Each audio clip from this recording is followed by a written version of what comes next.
Monday, April 16, 2018. Please rise and join me in the Pledge of Allegiance. I pledge allegiance to the flag of the United States of America and to the republic for which it stands, one nation, under God, indivisible, with liberty and justice for all. Roll call, please. Okay. Albertson? Here. Bueller? Here. Danforth? Here. Lallam? Here. Manti? Roby? Here. Solom? Here. Thorson? Here. Vilhauer? Here. Y? Present. Thank you. First item on the agenda is approval of the consent agenda. Is there a motion and second for approval? Moved by Councilwoman Manti and second by Councilman Bueller. Any discussion? Mayor, I have one question. The Midco internet agreement on there, that for sure doesn't conflict with anything we've done with VAST at the Wellness Center? I'm not sure. Which item is it? If, I think this is meant to coordinate with what we've got going, Okay, and so I know that we have some internet out there provided by them, and okay, it's and so there's no conflict with that? right, Okay. no conflict. Okay. Councilman Lallam? Have we made an appointment on a commissioner for the planning? It's Or who's in charge? item J. Yeah, are they going to be the president of the board? The board selects. They will vote that? Okay, Yes. that's my question. Right. Thank you. Any other comments or questions? All those in favor signify by saying aye. Aye. Those opposed signify by saying nay. Motion carries. The next item on the agenda is the public comment period. And this is the time reserved for anyone who would like to make a public comment to step forward and do so. Please state your name into the microphone for the record before making your comment. And if your comment is related to an agenda item, please wait until that agenda item is taken up by the council. This is a new thing that we've been doing on our agendas. You may have noticed that we've added public comment period, and we generally would always allow anyone that would come to speak if they want to, but the state law is changing, and by July 1st of this year we must show that on our agenda and have a public comment period, so we just started doing it right away. Is there anyone in the audience that would like to speak? Please come forward, state your name.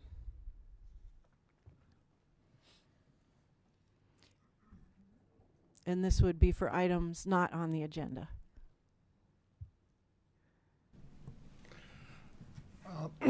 Mayor and Council, I'm Greg Blow, and I'm representing the Watertown Art Walk. And first, I want to thank you for your generous gift to the Art Walk this year. This is our 4th year. And I wanted to let you know that on Friday morning, we will be deinstalling the current art. So if you want to take a look one last time, get out there between snowfalls and take a look at the old art, which we really like. The new art will be installed on the 11th of May. And we have some really interesting and nice pieces, plus we're adding 2 new locations. One in front of Turbac Law and the other in front of Harry's. So I encourage you to take a look at the old art and get ready for the new art because it's going to be a lot of fun. Thank you. Thank you, Greg. Anyone else?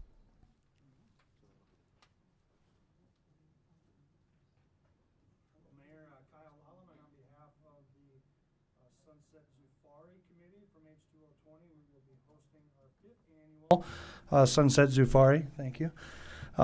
Which is going to be June 22nd. That's a Friday evening from 6 to 9:30 at the Bramble Park Zoo. And then that will follow up the following day, Saturday the 23rd, and that'll be for all ages. The Sunset Zufari on that evening of the 22nd is adults only. So thank you for your time. Thank you. Anyone else? All right, moving on. The next item on the agenda is approval of the agenda, and I do have a couple of changes to make. I would like to add item 28A, sick leave bank and request, to the agenda after the executive session. And I would like to remove item number 5, the annual Convention of Visitors Bureau update. We'll do that at a later meeting. Are there any other proposed changes? Seeing none, I'll look for a motion and second. Moved by Councilman Vilhauer, second by Councilman Y. Any discussion? All those in favor signify by saying aye. Those opposed signify by saying nay. Motion carries. Okay, I'm going to come out for this next item and use the handheld.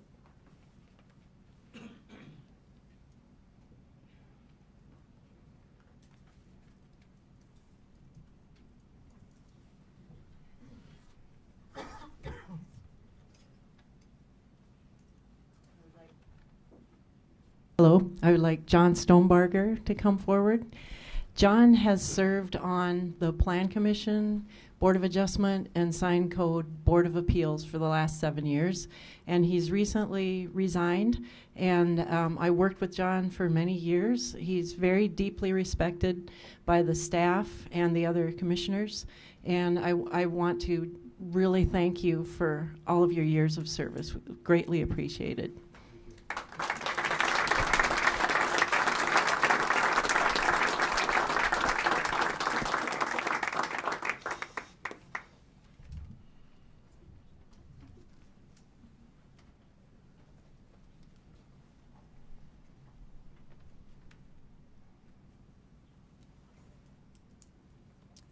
We will miss you, John.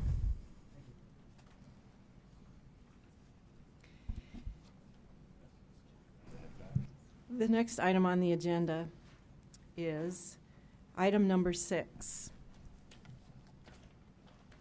The second reading of ordinance 18-03, an ordinance providing for a supplemental appropriation for the general fund for the GOS funding. And before we begin our discussion on this, I'd like to say a few things in support of the City Council. This decision is up to the officials elected by the public to make decisions in the best interest of the City of Watertown. And they may not all agree, and this is to be expected. But I do think that they all have the best interests of the public in mind. So please be respectful of that as you watch and listen. They have taken this question to heart and will vote to do what they think is the best decision for our community. Whether you agree or disagree, you will have many people on your side. So let the council do what they think is right, and please respect them for it.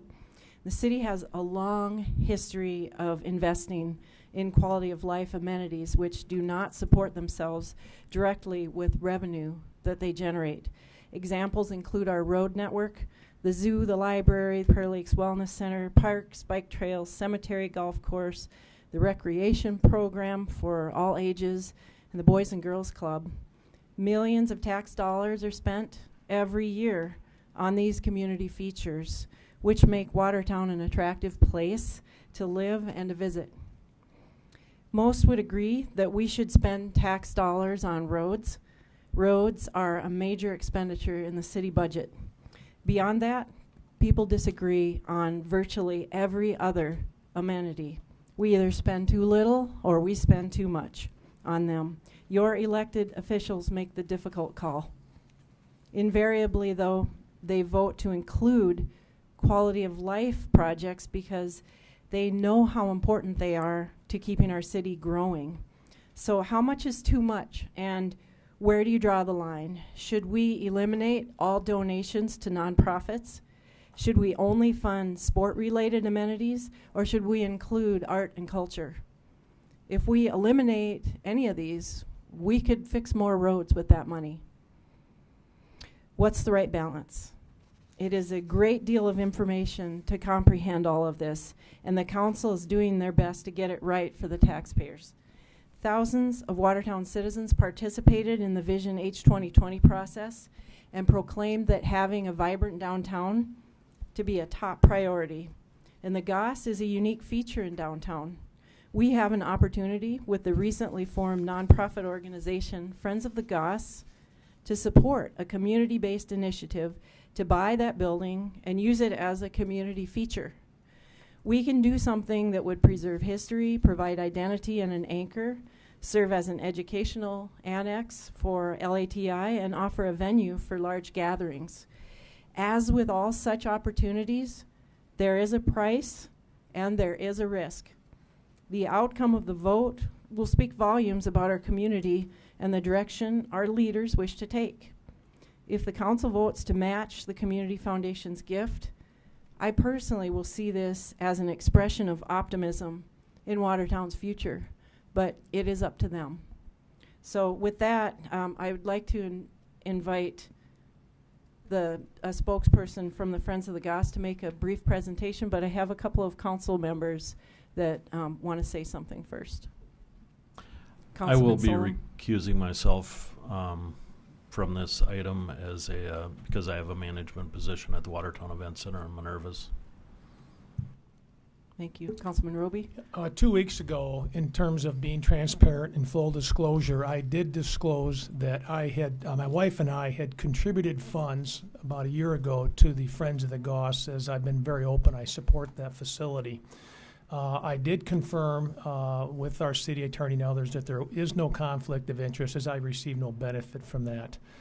I want to secondly add to that I received an email last night that basically thought or was considering if I should recuse myself because there could potentially be a liquor license at that facility. I'm part owner of a business that does possess a liquor license. For those of you that watch every council meeting, you've probably seen me recuse myself quite often when those issues come up, just to prevent any conflict of interest. The Goss issue we face tonight has nothing to do with any liquor license. It has to do with the ownership of the building.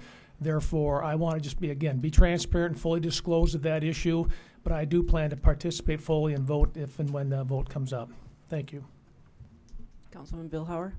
I'm not sure if now or after Dr. Sherman's presentation, but I would like to, for the benefit of the audience, those watching, as well as for our own benefit, I would like to have our finance officer just explain what we are actually doing tonight relative to the ordinance that we have in front of us. Would you please do that, Kristen? Yes, thank you. The ordinance in front of you tonight, what it does is every year, about September, the council is asked to approve a budget supplement ordinance. And what that does is it gives all the city departments the authority to spend the budget based off of what the council has approved. The request came before the council to not only do a grant to the Community Foundation, but also a contribution to the Friends of the Goss. Neither of those items were budgeted, so with there being no budget authority, a budget supplement is what is needed. So what is before you has no ties to anything else other than the fact that it gives the city the authority to spend the budget, to spend money. So, any other questions? And could add that if there is a loan that comes out of this action tonight, there will have to be another meeting which the loan agreement is approved by the city council. Councilman Lallam? Kristen, being that this is a ordinance change, that maybe Matt, you would be able to reflect how that would have to be passed. Is it a majority? Is it is it something along those lines? Yeah, it would require a majority of the aldermen, the total aldermen. So 6 out of 10 must vote to approve the budget ordinance. Councilman Billhauer? And Kristen or Matt, whichever one. And when would this go into effect? I mean, can you talk about that for just a minute too? All resolutions and ordinances have a 20-day after publication. Other comments before we get rolling? Councilman Danforth?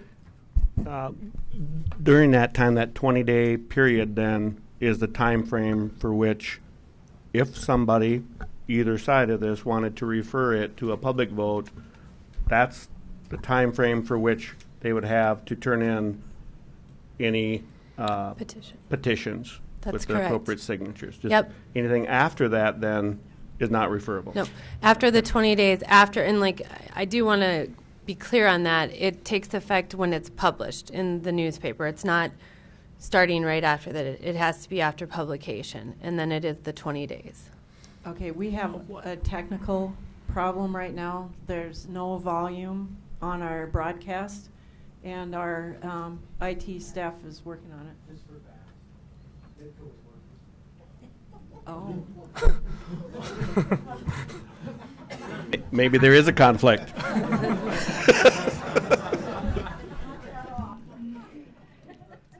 Do you think that's something that can be resolved? Should we wait?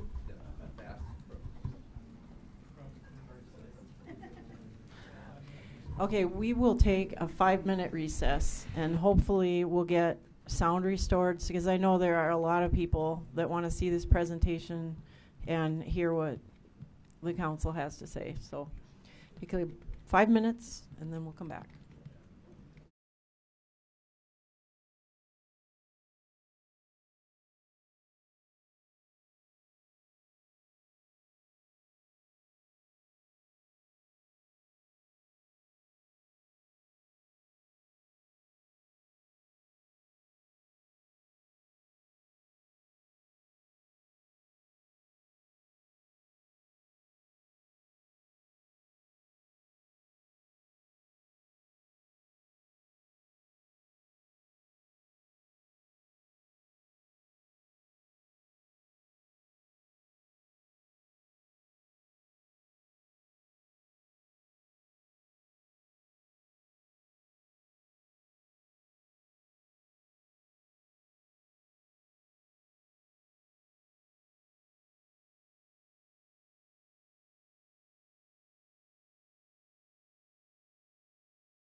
Line agreements that Great Lakes Airlines had with the majors to get bags checked through to final destinations from Watertown.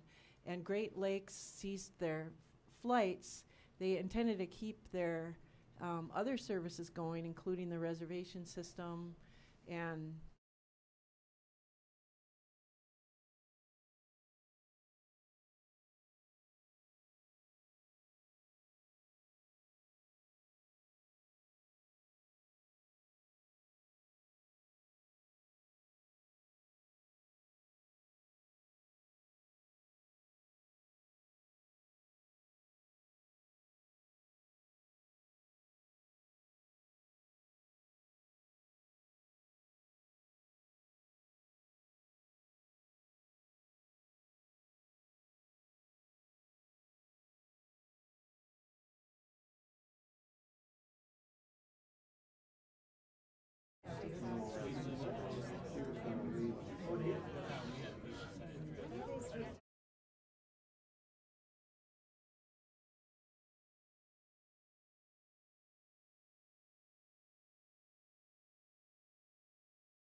Okay, we'll reconvene. There should be a message scrolling across the screen for those who can't hear, that they can go to channel 411. You can read that. Hopefully they'll have it up and running soon. People can always watch this online too, live. But we'll go ahead and... Mayor. Who said that? I just wanted to clarify a couple of things. One, a council member just asked me during the break about the number of votes required. So on actions to expend or appropriate money, a majority of the total number of aldermen, alderwomen, are required to pass an ordinance that expends or appropriate money. So if only 6 people had showed up tonight as a quorum, all 6 must vote in favor. So bottom line is 6 are required, regardless of the number voting.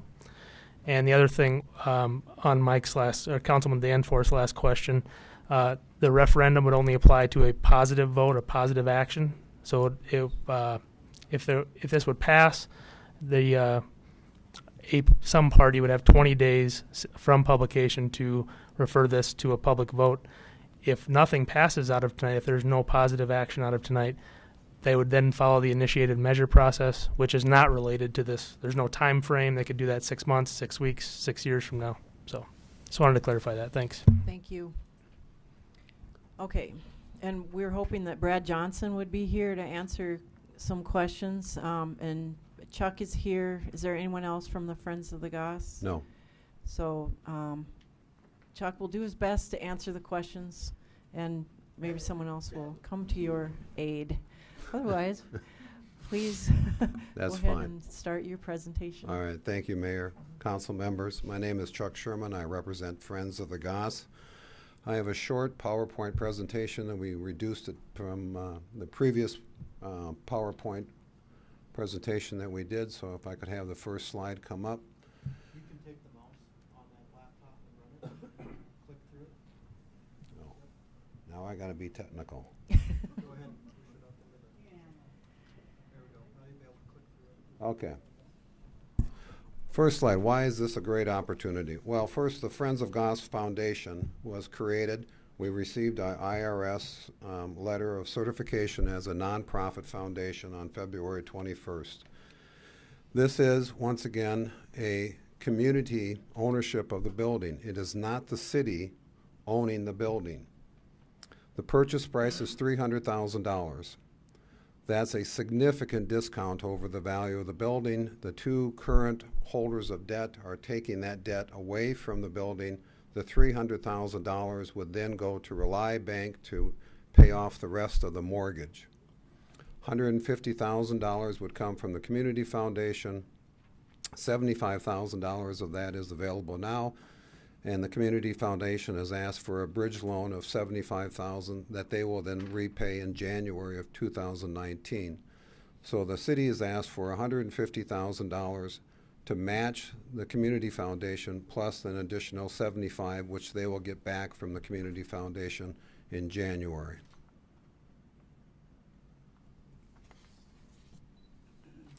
And again, I want to emphasize, this is not a bailout of a business. This is a contribution to a nonprofit foundation to keep a landmark open. That landmark was created in 1889. It's a center point of the downtown community. It's one of the big features in the downtown community. The 501c3 structure as a nonprofit makes it possible for us to go after other grants and other philanthropic eligibility. We've had many people in the community say, come back to us when you get your foundation owning the building, and we want to be part of making this work. That hasn't happened to date because the foundation does not own the building. This kind of arrangement is similar to the opera houses in Lead and also in Spearfish that are supported and operated by foundations. The Goss Opera House offers unique entertainment and opportunities for gatherings and other kinds of things, and it helps differentiate Watertown's downtown from some of the other downtowns in other communities.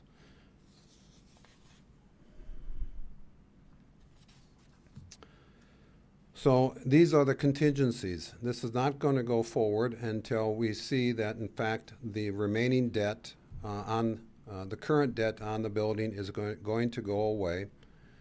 That will then give us a clear title to the Opera House. There are no liens on it now, so it'll be lien-free. There is a damage to one of the beams in the ceiling in the roof. That is being repaired right now. That has to be fixed and assured with an architect's letter of assurance that it is fixed. Otherwise, this is not going to go through.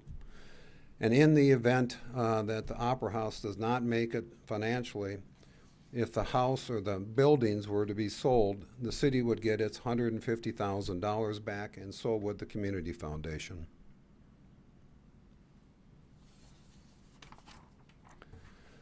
So the plan is for the foundation to own the building. The restaurant has to make it on its own. This is not buying a restaurant. It is paying money to the foundation so the foundation can own the Opera House. Whoever is operating the restaurant has to pay a lease to the foundation to operate that restaurant, and therefore that restaurant has to make it on its own. It's not part of the Friends of Goss. We plan to lease out office space. We mentioned 2 weeks ago that we have several offices already rented. We hope to continue to rent out the Opera Hall itself and other spaces in the building. We hope to have do some significant fundraising once the Opera House is owned by the foundation. And we look for bringing in people from the community to help us strategize how to go forward with this and have a number of listening sessions held at the Opera Hall so that we get some ideas, and we want to get partnerships with the community to come in and take over and own this building. If this goes forward, we made an offer to the Community Foundation for one of their board members to have a seat on the foundation, and we make the same offer to the City Council. That ends the PowerPoint, and I'd be happy to try to answer questions. Thank you, Dr. Sherman. There are a lot of people in the council chambers tonight. Could I see a show of hands of those who are here to speak in favor of this funding? And could I see a show of hands who are here to speak against? Okay. I think there's time for everyone to have a chance that wants to speak. And although it isn't a public hearing, I would like to let people have the opportunity to speak in favor or against this. And so please come up one at a time and state your name into the microphone for the record and say your piece. Please try to keep it brief and don't unnecessarily repeat what others have said. So just take your turns.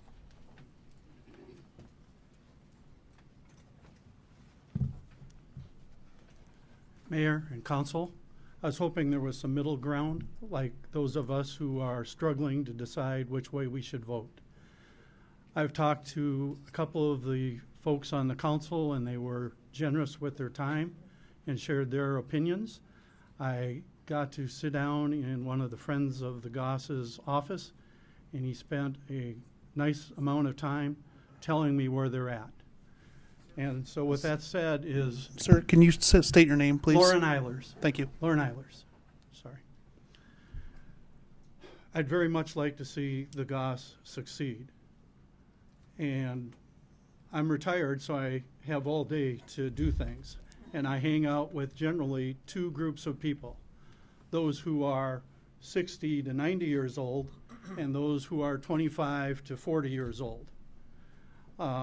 What I hear is much what I see on Facebook. The overwhelming majority of people say, fix the potholes. I appreciate, Mayor, what you said earlier, because I think that fits everybody, including myself, who support many of the local community event things like Boys and Girls Club and like Salvation Army and all that. With that said, probably half of the things you guys do I disagree with, but that like Mayor said, that doesn't mean you're wrong. It's just that I don't have to agree with what you said. I'd like to share just a couple things. What I hear from that group who opposes it is, I wish we could see a business plan. And that group is retired business folks, much like myself. When I asked for a business plan, I was told visually that we've got the plan. I would suggest we take the plan and put it to paper. It seems like it should be relatively easy. We know the purchase price, we should know what utilities are, we know what insurance are, we know if there's going to be zero taxes or if there will be taxes. We can estimate what the lease for the kitchen and restaurant will be. We should know what the general maintenance costs are, or we can take a guess at it. We talk about office rental, and there's already something there. We should be able to fill out the income revenue side of a business plan. We also know some of the things, I would hope, that are going to be on the expense side. We should have an idea of how much labor we're going to pay and how much volunteers there are going to be to help support the facility. We should know if, I heard the roof is patched, but maybe in 5, 10 years or 15 it needs to be fixed. When I went to the historical sites on the internet, I found that a building 100 years old should have the masonry and brickwork looked at. It's about that time where it needs to be done. And I would think these costs would be relatively easy to get. They might be high, but I'm not necessarily saying that's a problem, but we should know. If the brick needs to be redone and it's 100,000 or 200, be whatever it is. The folks here who are for this, we're not going to stop over $100,000. I went and looked for grants, and again, I got time to do that now in my life. And I went to the South Dakota State Historic Preservation. They got an office down in Pierre. I looked at grants from National Trust Preservation, Jonathan Ferrat Fund, Andrew Mellon, the Gettig Fund Foundation. There's a lot out there. The other thing I did, I looked at books that are available, and I haven't purchased one, on how to make these kinds of things that may financially not look like a good business decision, but you're doing it for a community effort. There's books out there on how to sell it and how to fund it. I looked, there's some it's called grantsmanship training. It's all over the U.S. It's going to be in Minneapolis in September, and if this goes through, or maybe even if it doesn't, it was $1,095 for a 5-day session, so we could get someone over there for probably $2,500 total, and they could go through this training program that looked very extensive. My position again is I'd very much like to see the GOS successful. I'd like to see a business plan regardless of how it looked, so that we can anticipate what kind of funds it would take to fill the gap. And if we need more time, maybe the owner and the bank will give us another few weeks if it takes that. Mayor and Council, thank you very much for listening to me talk. Thank you.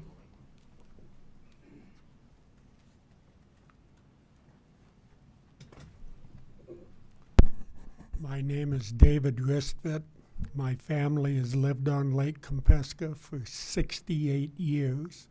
I would like to see this GOS deal go through as long as you don't take it from other projects. You guys have been backpedaling on a bike path on the west side of the lake for 20 years. If you don't take the money from the bike path, go ahead and do what you want with the GOS. Thank you. Thank you. I want that bike path too. Good evening. My name is Kristen Henderson, and as a professional raising a young family here in Watertown, I'd like to share my perspective with you all tonight. I grew up in Watertown, and I'm a graduate of WHS. After earning degrees in engineering and business, I spent nearly 10 years working in R&D for a medical device company in Minneapolis. In 2016, my husband and I decided to move to Watertown to be closer to family. and we are grateful to have both found challenging and rewarding careers right here in Watertown working for growing companies. We see Watertown as not just a place to live, but as a place to thrive.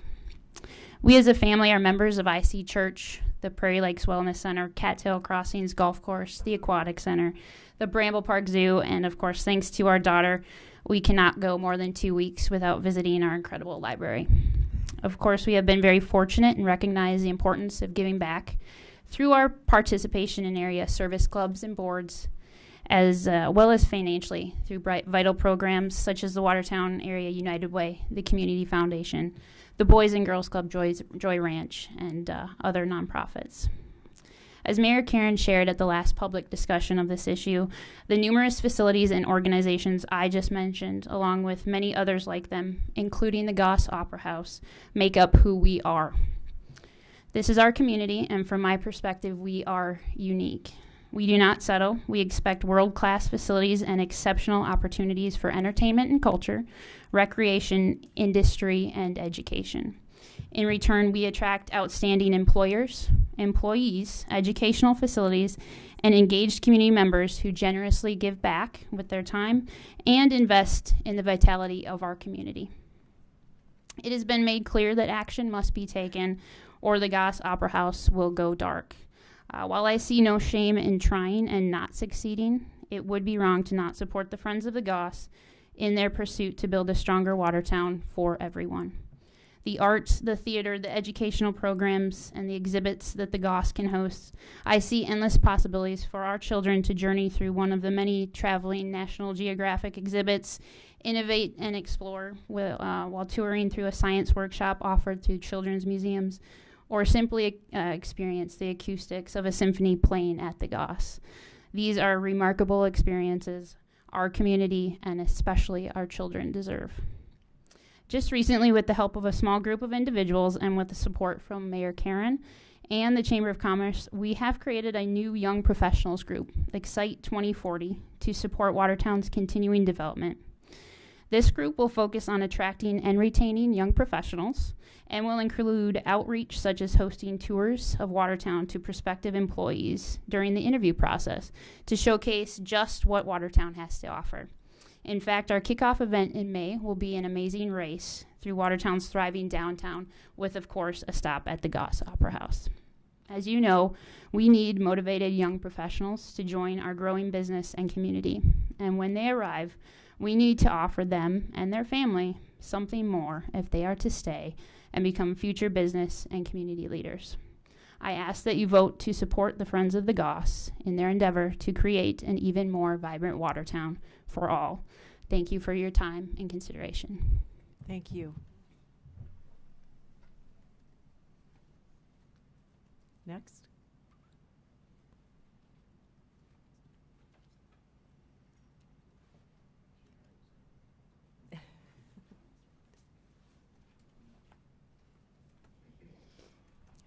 Good evening, Council. Diana Ford. I think the community in a couple of visionary endeavors through the H2020 in the charrette in downtown Watertown spoke to this issue indirectly in saying that what they believed one of the things Watertown really needed was a vibrant downtown. This is our chance to follow through on that vision. A lot of people put a lot of time, thought, energy into that project. Those two projects, everyone was invited to participate.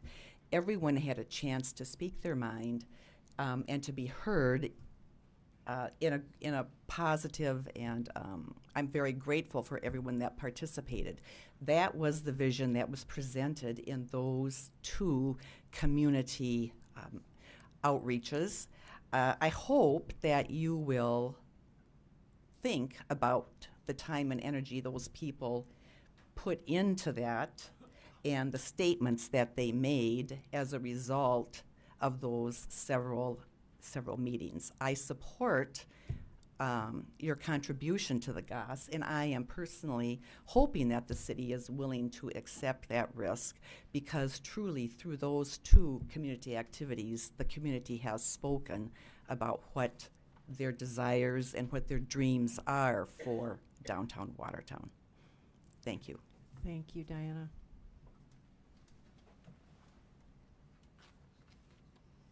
Next. There were a lot more hands, but I think those people really said a lot. Okay, here's another.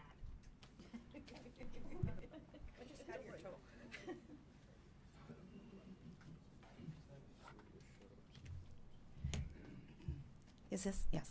My name is Connie Swarthout. My family goes back to Watertown from before it was a state. My grandmother was born here in 1884. And I grew up here. My mother grew up here. Loads of cousins grew up here. I participated in the Shred. I had just permanently moved back to Watertown in the fall of 2014. And I think the Shred was like 3 weeks later or a month later. One of the things that happened at the Charette, and I don't think most of you were on the city council back then, was we saw examples of cities that have thrived by investing money into their downtowns.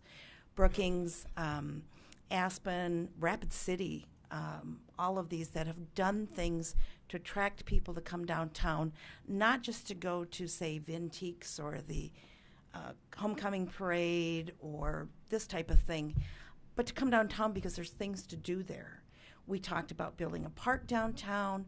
We talked about many things. You actually, I believe the council brought in the gentleman from Brainerd who is, who actually helped develop Brainerd and I think is kicking himself at, he gave statistics though as to how much per square foot a building downtown gives that over by square foot a Menards or a Walmart. It's unbelievable. It's like 10 times more from one little building downtown on a square foot basis. And yet the cities are also putting in the money to put in the electricity and the plumbing and the heating and or the lights and all the everything that needs to develop, say, a Hobby Lobby. I haven't seen a lot come out of the Charette. They had talked about hiring that guy to do some more work. I don't think that happened. And this is a chance. I remember Watertown when it was, you wanted to be downtown. I see malls dying everywhere, and not just here, but everywhere, and I don't think it's just internet shopping. You have to have something that attracts people, and I agree so much. We can build more schools, and I have nothing against these. We can build the rec center, we can do all of that, but what is there for the young professional to move to Watertown? It seems to me we're looking for housing because so much of our, and it's not good or bad, but so much of our housing, so much of our new workforce is manufacturing. And not that they wouldn't love the downtown, but if we want to attract and keep good people, like, I'm sorry, I missed your name, we need to have more. We need to have something. We need to have more functions downtown, and the Goss is the perfect place to start it. It seems to me to be a win-win situation. I'm sure more than willing to donate money if they get this. I'd be one person that would support the Goss Foundation, and so I'm guessing I'm not the only one. Thank you for your time. Thank you.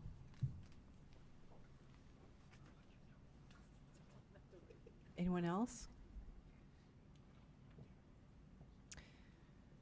All right. Well, Chuck, do you want to give a closing statement? Well, I did not come prepared to make a closing statement because Brad Johnson was going to do that, and unfortunately, I don't know where he is.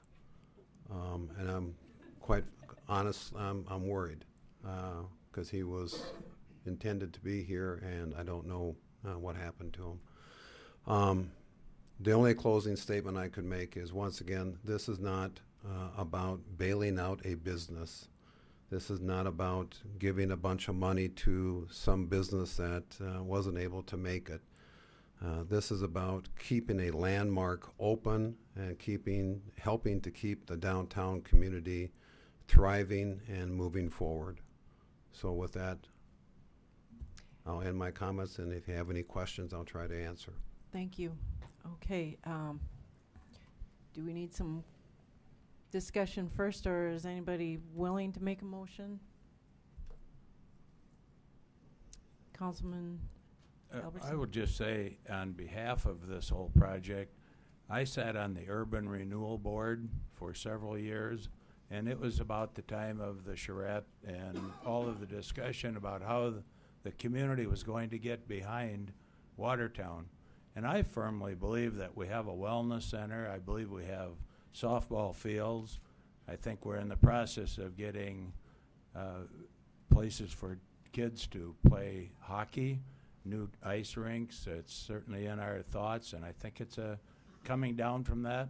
But also, we talked about what's going to happen with downtown, because that was intended to be vibrant. So the city council voted to put in street alleys, and we took care of the parking lots, and we spruced up an awful lot of things, I think, because we believed the community wanted it. Personally, I believe that the community, I've heard lots of people say to me, you know, we really want you to keep the GOS, but don't pay for it. You know, don't pay for it out of our funds. And it almost seems like it doesn't make sense to me how we can keep that when these people are putting thousands and thousands of dollars in. And personally, I'd like to thank you, people that have done that, to keep that open.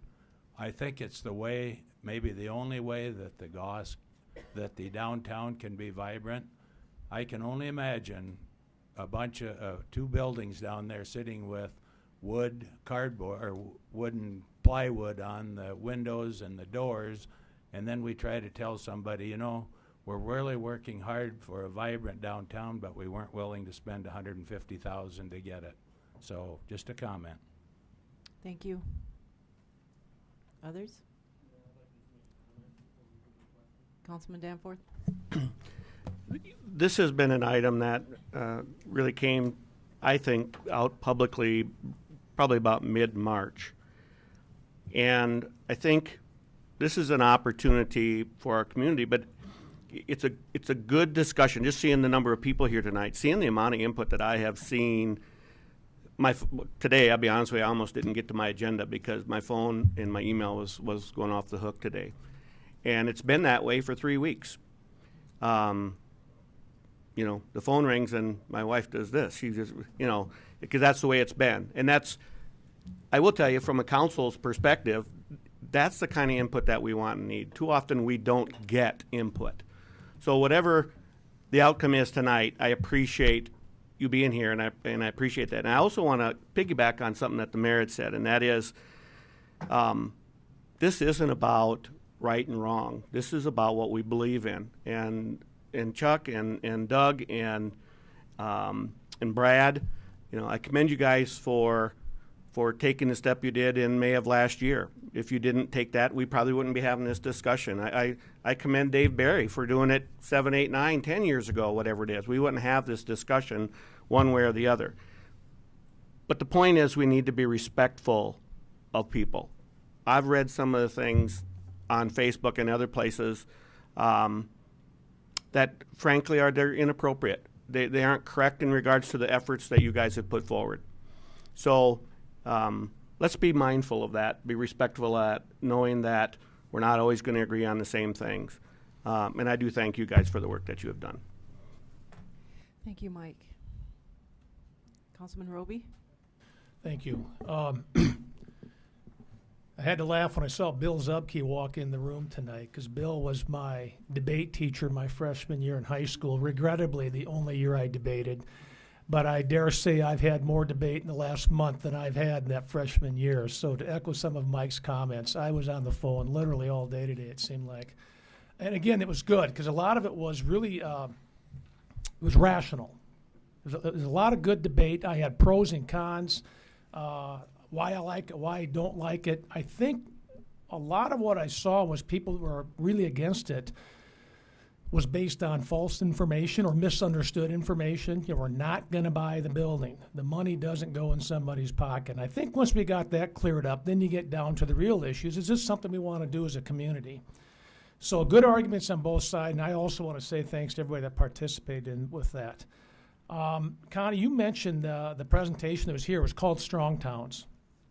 I went through my files, and I found one of those presentations. Mayor Thorson had brought Strong Towns in to come talk to us about working the core of your community, the downtown, and how your dollar goes so much further on that.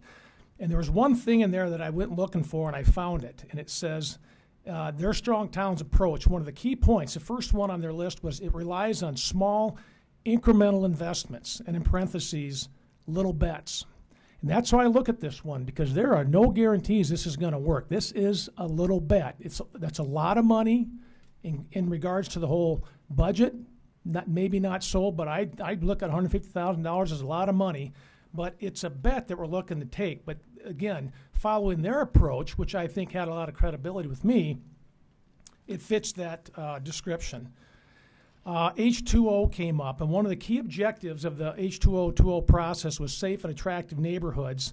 And the first bullet, I think, or second bullet under that was to transform Uptown into a vibrant city center while preserving its historic appeal. So my concern with the Goss going dark is that we're relying on that Goss. I don't think people rely or understand how much that facility has taken root. So I'm flying out to Pier a couple weeks ago. I get the Watertown Now magazine, which I'm sure everybody's read cover to cover because you're all from Watertown. But this magazine is put in the back pocket of the airliner. And I pulled it out, and in the middle of it, it talks about historic downtown, in this case, Uptown. Nope, it's downtown in this one. But there's the Goss. And I point that out again because I think the Goss really has taken root here. And as you can tell, and I've been a supporter all along on this, although early on I really did debate hard about it, but my support has increased. The downtown charrette was talked about, incidentally, held at the Goss. The whole idea of, I forgot who said it, but the effort and the valiant in trying, I can't not try to do something to save this facility for our community. There's a lot of reasons to say no to things, and I know we had 22 million reasons to say no to the Wellness Center. And we've got 150,000 reasons to say no to this one, but I want to find a way to say yes. And by doing that, I want to preserve history. I want to keep our downtown momentum because I definitely feel it's going to be blunted if this thing goes dark. As I dig through my papers here, I have one other thing I found in my files. I really enjoy the H2O process. I think that's the best thing that's happened in Watertown since I moved back in 2003. And if you recall, we hired a group out of Atlanta called Market Street. And our project manager is a guy named Matt Tarleton. And Matt wrote a blog posting back in January of 2013. I want to read a paragraph from that. And again, this is Matt Tarleton with Market Street. I could devote this entire blog and entry to the countless definitions of community building, community capacity, and civic capacity that exist in the community development literature. But at the end of the blog, I still couldn't tell you which one is the best or most accurate definition. Civic capacity, or whatever you want to call it, is one of those, quote, you know it when you see it, unquote, kind of things. Over the course of the last year, I can say with confidence that I've seen and experienced civic capacity at its pinnacle, Watertown, South Dakota. We broke every record that they measured in that process. And the community was involved, and downtown is a big part of that. We've often talked the talk, and we've had some progress. I really think we got to walk the walk on this one. Thank you, Don. Glenn? Dr. Sherman, I've got a few questions of you. Okay. First of all, what is, okay, I understand that there's a threat of foreclosure hanging over our heads here relative to that building based upon who's got the debt against it or who's got the financing for it. I guess I'm questioning the urgency as far as why we need to be taking an action as quickly as we're being asked to. Because I know from experience that, I mean, foreclosures take a long time. I mean, it's not something that happens overnight. I guess I'd like you to address that a little bit, if you would, Doctor. Okay. I think we touched on it 2 weeks ago as well, in that the lease that the Friends of the Goss have is coming to an end. We are looking at needing to make a decision by the end of April as to whether or not we're going to continue. And quite frankly, we're not in a position of being able to try to continue to operate the restaurant and the building. And so at this point, Doug Sharp and Brad Johnson are the two people that hold the LLC for the restaurant, and they've indicated that they are not going to continue to move forward unless the foundation owns the building. And if we close the restaurant, we close the building. It's quite that simple. Also, I know there's a number of moving pieces behind the scenes here as far as the restructuring that is being done to try to make this work. I mean, do we have assurance from the lenders that everything is falling into place, that there will be clear title to this building if we approve these requests? Yes, communication over the last several days have assured us that both Reliabank and David Berry are committed to removing the debt on the building. I mean, David Berry's debt is tied to an SBA loan, correct? Correct. Okay.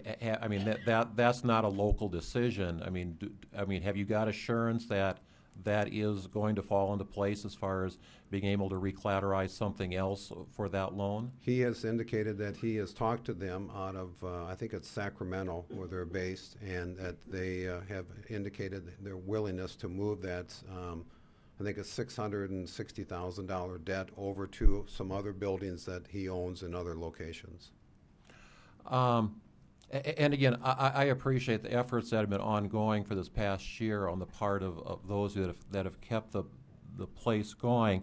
But I guess that's where I'm leading to with my question. These plans have been in the works for, close to a year, as I understand it. And I realize you just got your 501c3 designation granted by the IRS back in February, but that's been a long-term process that I guess what frustrates me is that we as a council, there were conversations going on for the past year. Why were we as a council not brought into the loop on this until a month ago? I mean, we're criticized quite often as a council for making decisions too quickly, and here we are trying to ask some hard questions, and yet we didn't get brought into the loop on this. We're the ones that make the ultimate decision here, and we didn't get brought into the loop on this until within just the past month. And that's been frustrating for me as a council member. So I guess I'd like some response to that, Dr. Sherman. Well, I'm not sure what it is you're looking for as far as being brought into the loop. We didn't have all the pieces fall into place until the last 2 months. We did not meet with the Watertown Community Foundation until just a month ago, and we didn't know if they were going to be willing to commit $150,000, and without their commitment on $150,000, we didn't think this would be able to go forward with this. So I'm not exactly sure how much more we could have brought you into the loop 6 months ago when we didn't even know if we were going to get an IRS status. What are your plans as far as some sort of broad-based public fund drive going forward? I mean, you haven't done that up till now. And I'm guessing it's because of the 501c3 designation not being given. Is that a fair statement? Well, no, because it's actually yes and no. We have done a lot of fundraising over the last year trying to raise money so we can keep the door open. But we've had significant donors say that, yes, I want to make a contribution to keep the Opera Hall open, but I'll do that when I know that it's owned by the foundation. So we have several people who have indicated, and some of them just as recently as Saturday night at the Bash said, you know, you get this foundation owning the building, you come see me because I want to help. So we don't have a concrete plan with a schedule for a capital campaign drive to help move forward, but we will plan to do so if this becomes an ownership by the Friends of the Goss. And what happens if we don't approve this tonight? Walk us through what happens.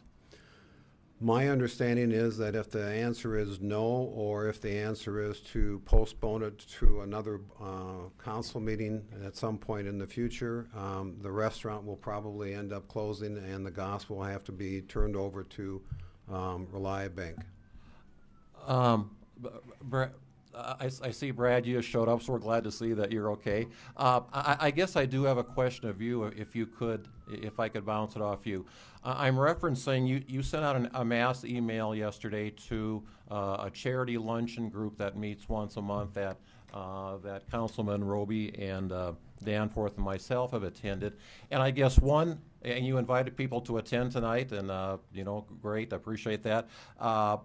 But you did catch my attention with one of your final comments. I'm gonna quote from your email now, Brad. Regardless of how the vote turns out, the Friends of the Goss Foundation will prevail, and we ultimately will gain control of the building. I guess, could you explain that? I mean, it sounded like this was your one and only best effort. Well, this is the primary effort. If you say no, we're not going to quit. It will take longer, and we will work how we can to get there. I don't know that total path. We're on a time frame to try to get things done, and this is our best and easiest path. We're hoping that tonight you'll say yes, because this is about saving a theater. It's about saving heritage of Watertown. We'll work as hard as we can to save that heritage. This is the simple way of asking you to just to step up and help downtown Watertown. And beyond that, I don't know what else to say. We've invested a lot of time and energy in the last year. And it's been a hard road. This is going to continue to be a hard road, and we're just asking for some help, just a little bit.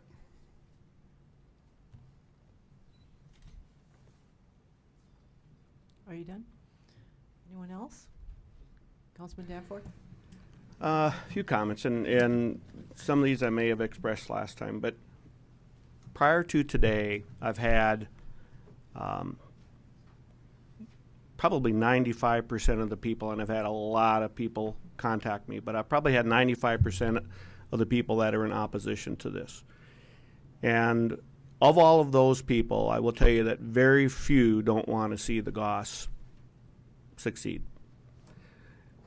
They strongly oppose the use of public funding for it, and that changes if you can take the bar restaurant out of there. I will tell you that I'm getting that message sent to me loud and clear.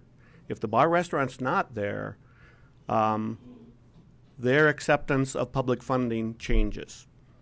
That is a hurdle that we have on this issue. I cannot ignore, prior to today, I can't ignore the input that I have received throughout this community. And overwhelmingly, it is in opposition. Today is the first time I've received anything prior than I had 2 people contact me prior to today in favor of this. Today, I think I probably had about 6 or 7 that were in favor. But I probably had 4 or 5 that knew this was coming tonight and said no. So it is a strong thing. We talked Friday. I think the unfortunate thing is this has become somewhat of a divisive thing within the community. We got to find a way to make it a positive thing. I would love nothing more than to support the Goss from this side of the table. I personally like the idea of the Goss, and I value the Goss.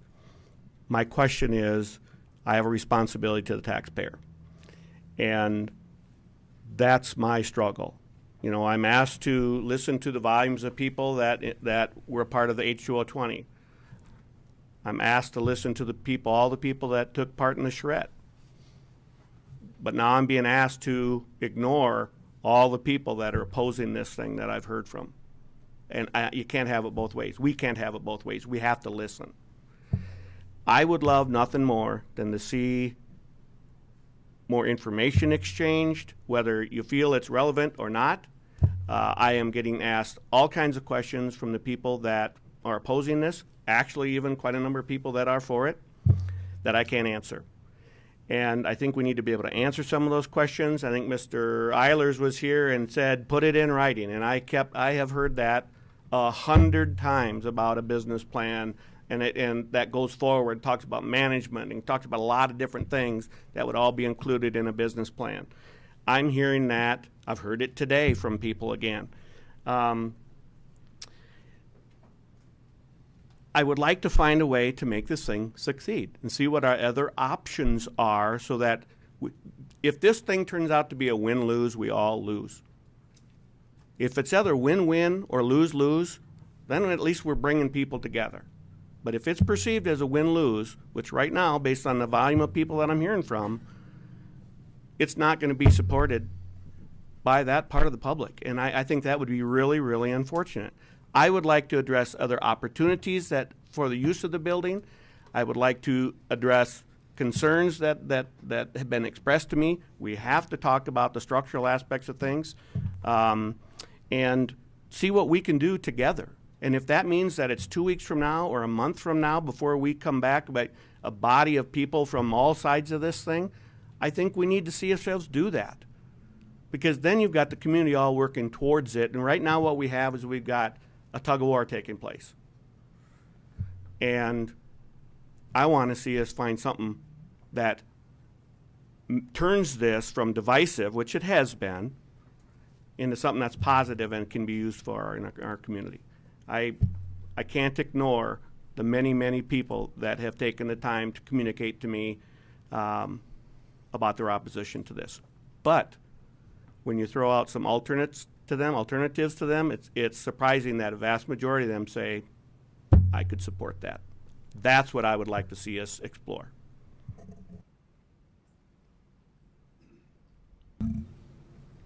Councilwoman Nanty?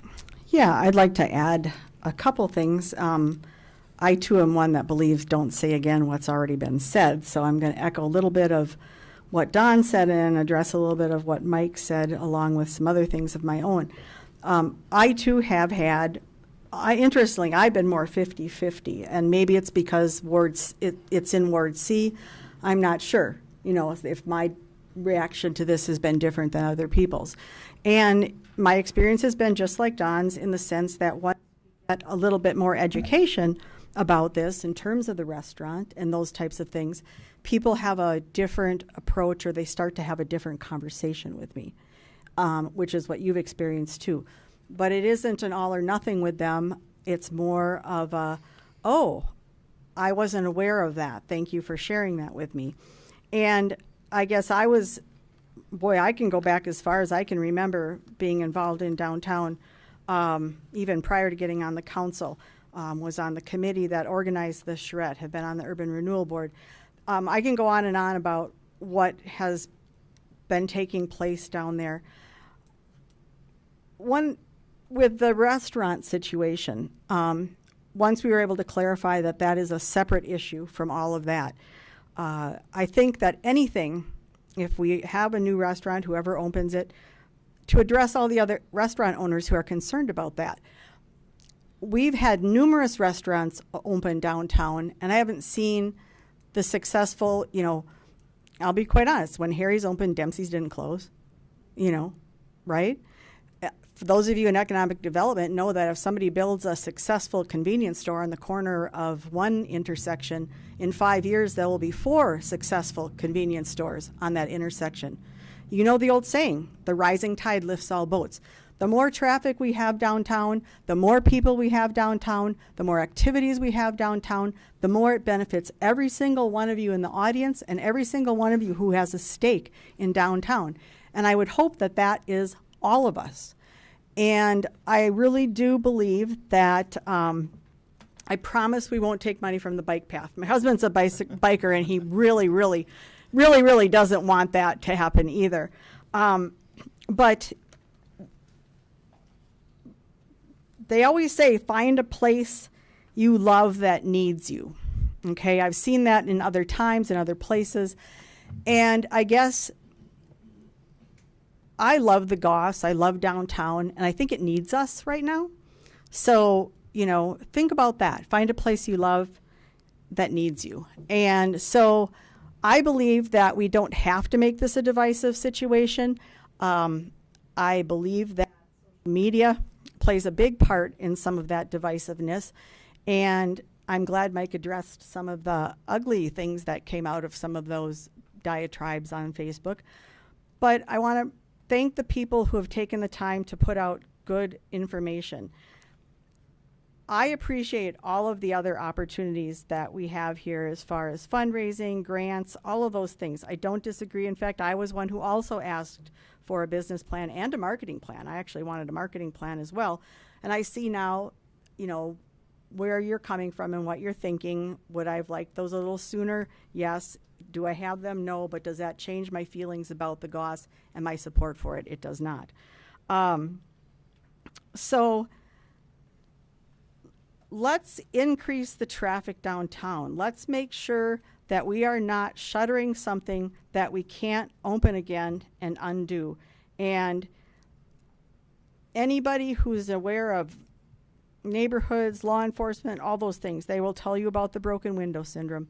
And if we board up a big building down there, another one's going to get boarded up, and another one's going to get boarded up, and another one's going to get boarded up. And pretty soon we're going to look like a lot of downtowns we've all driven through. But if we make all of our things shiny, just the opposite happens. Have you ever noticed that? It just builds out from all the nice things that have been done down there. When the Goss and Dave's building started building, everybody kind of spread out from that and started saying, wow, I can do this to my building and I can do that to my building. And so I think you all know where I stand on this, I hope, by my comments. But let's remember, find a place you love that needs you. The Goss needs us. A rising tide lifts all boats. Any increase of traffic is going to help everyone downtown. And even the people who say they're against this still want the Goss. So you can't have both things. So, we have to decide what we want to do. So, and I have young family that I am very glad moved back to Watertown. And they spend a lot of time downtown and frequent all of the businesses down there. And they would like nothing better than to see more entertainment and things like that. And I think the Goss is the perfect opportunity for that. Oh, I'm sorry, sir. I took more than 3 minutes. Okay. Thank you, Beth. That was awesome. Anyone else? Councilman Lallam. I want to go through a couple different things here. We received the structural assessment from Clark Engineering on Friday? Over the weekend. Couple questions I had. They went through some pretty in-depth analysis on some of this. And I apologize if can we put it up on board? Do they want it? Some of the items they brought up were the girders, the trusses that were damaged, items in the basement, tuck pointing, things of that nature that need to be repaired, different items like that. My question for you guys, did you give this to the Community Foundation at all? We've shared it with anybody that's asked for it. No, we didn't give it to the Community Foundation. They didn't ask for it. They just believed in this project. They didn't need the level of detail because they see the importance of the Goss. The bottom line is with the structural analysis, we privately paid to go through the building because we don't want to take on a building that is not safe. And what we've discovered is that there's one issue, which is being addressed right now. They're working on it. We're going to have an architect, a structural engineer who signs off on it. And we will not accept the building. We don't want your money going towards this unless that is taken care of. So there's one issue. Beyond that, there are a lot of minor issues that you have with an 1889 building. And those of us who have buildings downtown know that. And that's why we want to get LATI involved in this whole project. So we can take care of everything else. Have you gotten any pricing as to what it's going to cost to fix those items? No. What kind of time frame it would take to get it? David Berry is taking care of the cost of the truss. We told him that that's your responsibility. We're not going to take on this building without you repairing that, and he has agreed to that. He has a construction company, and they're working on it. The architect that we hired, TSP Architects, we told them, you've got to sign off on this. We won't take it unless you sign off on it, and they're working together right now to fix that issue, so that will be taken care of. Okay. Do you guys have a contract in place with the banks? I mean, you said that you were trying to work with SBA and things like that. Have they put it in writing? That's between David Berry and Reliabank and the SBA, and that's part of the contingency that you were showing. Is that no money is going to go to this unless he figures out how to get that money transferred over somewhere else. So we're not taking on any debt. The city's not taking on any debt. That's just, he's got to deal with that. You're just one small piece of this puzzle. It's a big puzzle. And so if this piece doesn't fall into place, then we got to figure out how to put that piece somewhere else. But he's got a big job ahead of him, and this is all very complicated. I understand that. I personally think it's a big piece myself, but that's just me. Well, if you were willing to move $1 million of debt off of your property, off of this property, and put it on one of your personal properties, to give a gift to Watertown. That's what David Berry is doing. And so he's giving a gift to Watertown. He's already invested $3 million plus into this, more than that. And for $150,000, he's going to do $1 million gift. So if anybody else came in and said, I want to give you $1 million gift, if you can figure out a way to come up with $150,000, City of Watertown, don't you think we'd figure out a way to do that? That's what we're trying tonight. Okay, I understand that. You guys brought a business plan forward? Can I just follow up on that question? Yeah, go ahead. I thought the David Berry stake in this was considerably less than $1 million at this point. No. It's $1 million. There's about $1.5 million debt out there, of which he's going to take at least $1 million onto his personal property.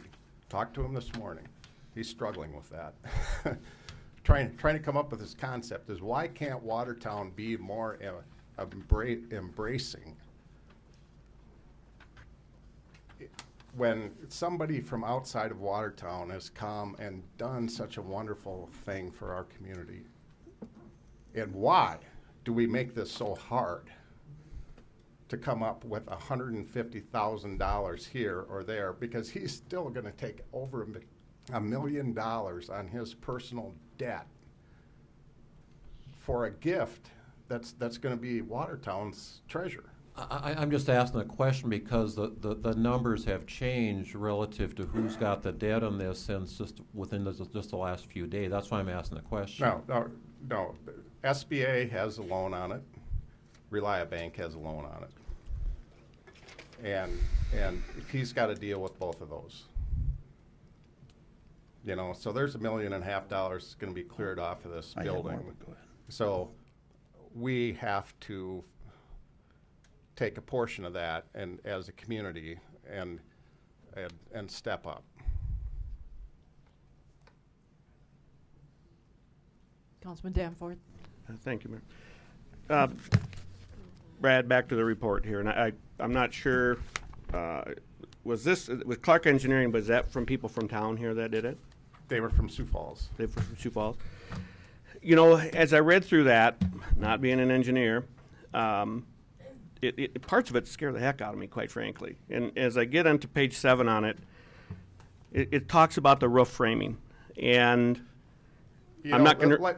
No, let me read it, please. Okay. Thank you. It talks about repair that's needed to prevent failure of the roof system. It says the girder trusses are not currently distributing roof loading as designed. The girder trusses must be reinforced and or replaced.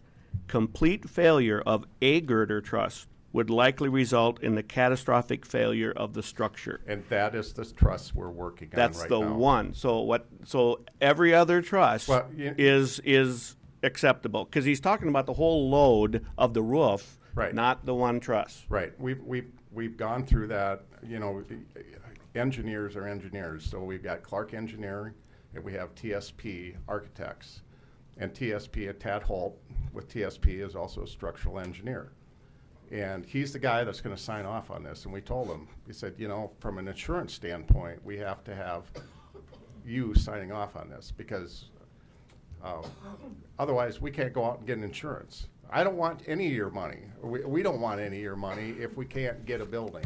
But we believe that that building is no different than any other building in downtown Watertown that was built back in the 1880s. I mean, I've got one. I've got one of the oldest buildings in Watertown. And I can go in there and I can find all kinds of things, but you fix them. And we believe in the engineers. We believe in what Tad Holt and TSP are saying. And we're going to believe in them. And like we've said, is that any money that you donate is contingent upon that being acceptable. You know, that's why we want to get LATI in the building. You can see where I'm coming from because they aren't I talking about understand. they aren't talking about that beam. They're talking about the roof system. There are. Believe me. Yeah, no, I'm just saying. There are a lot of issues with an old building. Right, and when I read that scares the heck out of me from all aspects. Well, nobody would buy a building in downtown Watertown if they didn't have a little bit of faith in construction people. How much can LATI come in and do work on that? Well, we've talked to them over the last year, and they want to get their construction kids involved because we can teach people new construction. We can't teach them renovation. Sure, I understand that. And so they want to be part of this. They want to make this building a teaching tool. We haven't got into specifics. We don't own the building.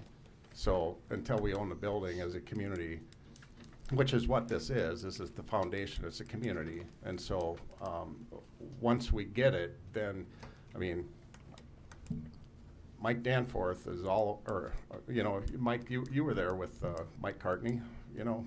I mean, You mean Friday? Yep, on Friday. I mean, he wants you to, I mean, he told you that, you know,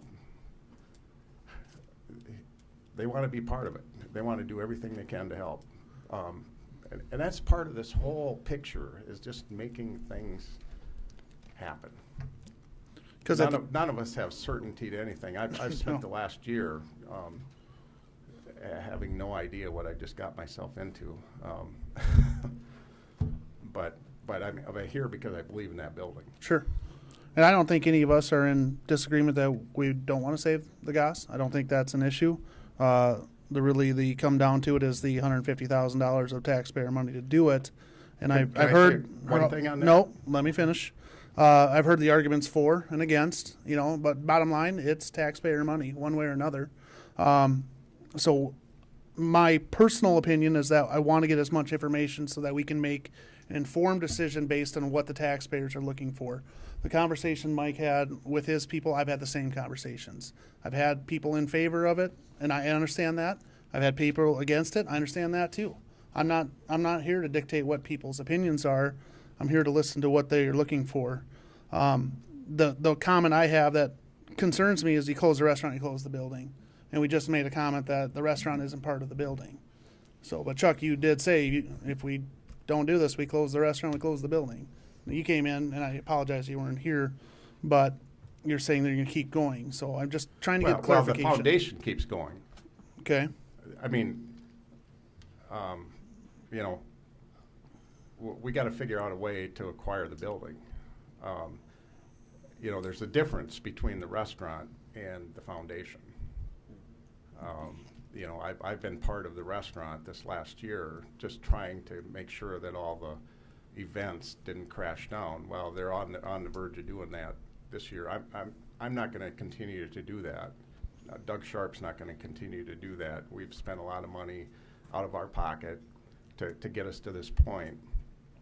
None of us have made any money at all. In fact, I can tell you we've losing lost money. a lot of Yeah, money. I understand. I mean, we're doing this as because we believe heart and soul that this is the anchor to downtown Watertown. All of the technical issues, everything with the building, we're all betting on a wonderful building downtown, and it, you know, can't answer a lot of the detailed questions because I don't know. All I know is that there's a group of us that really want to make this happen and make this an anchor of downtown. And we don't know the path. We don't know how we're going to get there. We got an idea, but there's a lot of twists in the trail. Yeah, and I appreciate what you guys are trying to do. I really do. And I'm not saying that just facetiously. I do appreciate what you guys are doing. You know, I would say that the one thing I've learned this last year is I've heard that phrase more than anything. Yep. I'm really glad you are doing this. Yeah. I don't want a second job. I'm sure no, you didn't either. And I've gotten so many pats on the back, and I said, well, it's not pats on the back I need. I need support. Yeah. I need financial support. The foundation needs financial support. We need people to step up and say, we believe in what you are doing and what is important with the GOS. And we don't need accolades. We don't need any of that. We need financial support. When I think publicly, my personal opinion is I would be more than happy to donate from the city we'll aspect. Be over of to it. see you. But I moved, just an FYI. Tonight's newspaper, 15 years ago today, was a groundbreaking on a $380,000 downtown street project where we put red sidewalks. I was on the council. You know, I think that was when I was there. But, you know, so we spent all this money in sidewalks. If you don't, you guys could say that let's move our money aside and just put it to the theater. So our earmark of this $300,000 investment, the community foundation can be on the first floor, you guys can be on the second floor, and that your investment is just in the theater. That's what this is about. It's just the theater. We are saving a theater that nobody else in South Dakota has. Beth, you wanted to say something? Well, I guess that I hope I'm understanding this correctly, that if you don't make it, we get our money back, right? I mean, if it's sold, if the GOS is sold, if we acquired ownership of the building, right, tomorrow, I can guarantee you that we could liquidate the whole thing for more than $300,000. right. But I'm talking about all the effort and the things that you're doing, and people are asking, for plan thing. I guess I'm just saying, down the road, you've done everything you can, you've fixed everything you can, and I've owned 3 or 4 money pits in my life, so I know exactly what you're talking about. But if the worst case scenario happens, and you have to say, did our best, got to throw in the towel, the foundation gets their money back and the city gets ours essentially when you sell it? I mean, am I understanding that correctly? That's correct. That is correct. Okay. So I can live with a little bit more risk on the building, and Brad's correct. If you wanted everything perfect before you bought a building, you would never buy one. And so I guess I don't have that same heartburn about investing. We as a city invest in a lot of other nonprofit organizations, and not just one-time deals. I'm talking about year after year after year after year. We give money to a lot of nonprofit organizations, and they all benefit to the quality of life here in Watertown.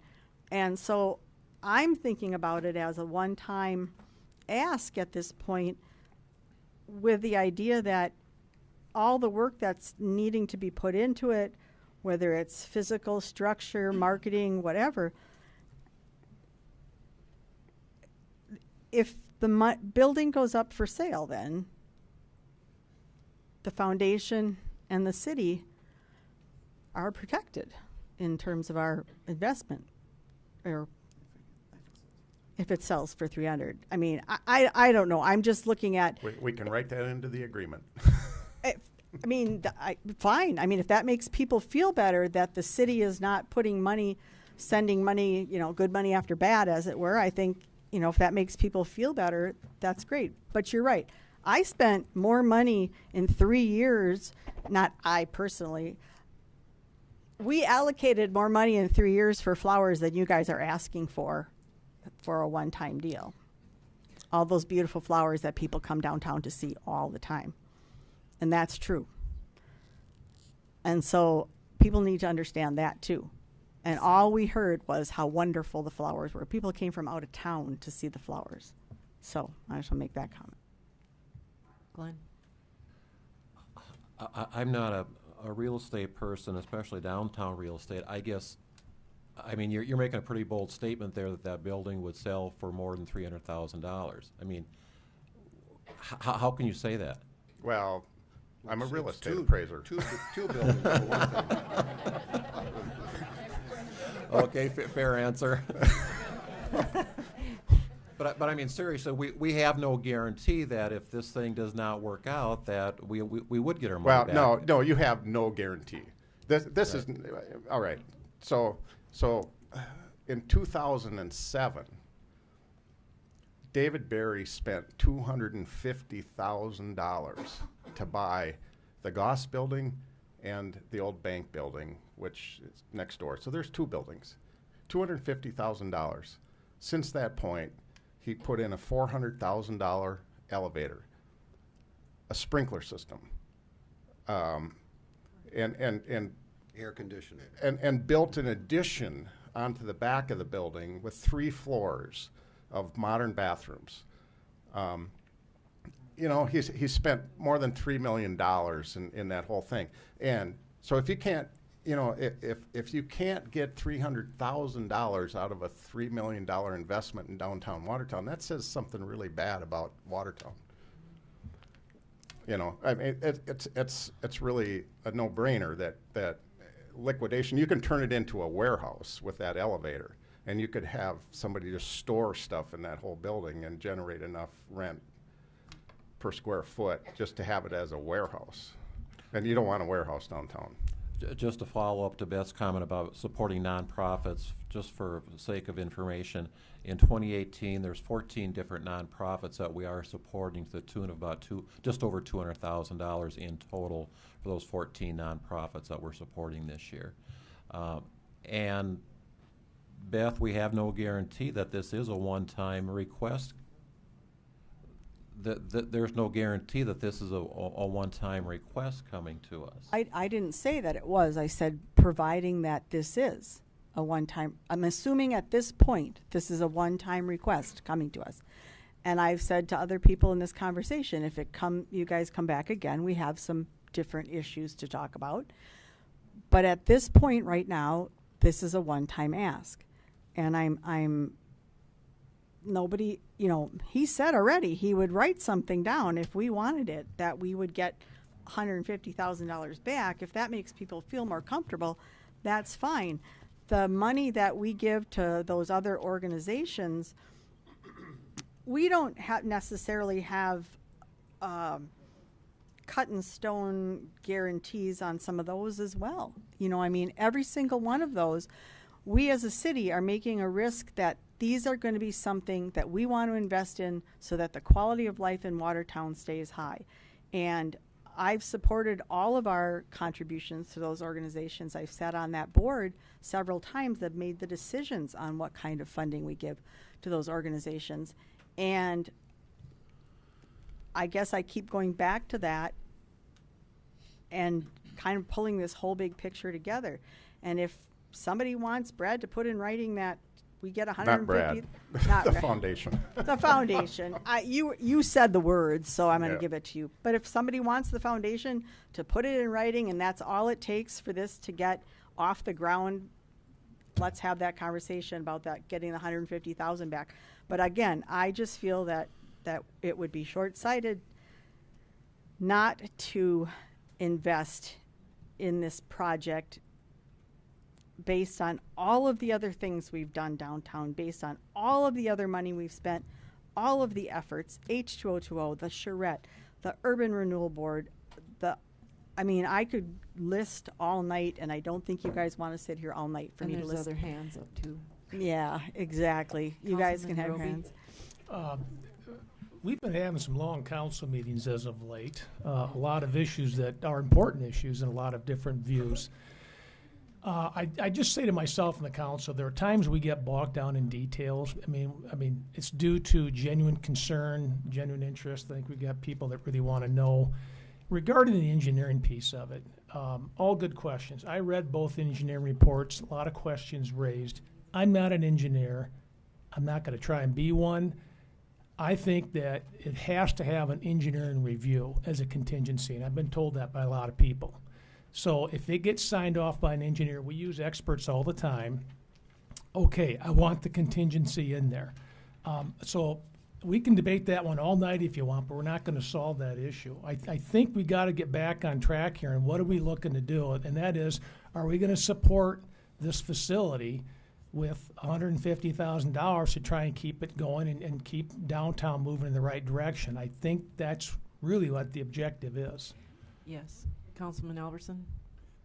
I would just say that we're entering into a really busy summer, hopefully down at the Goss again, on the side, out on the sidewalk areas.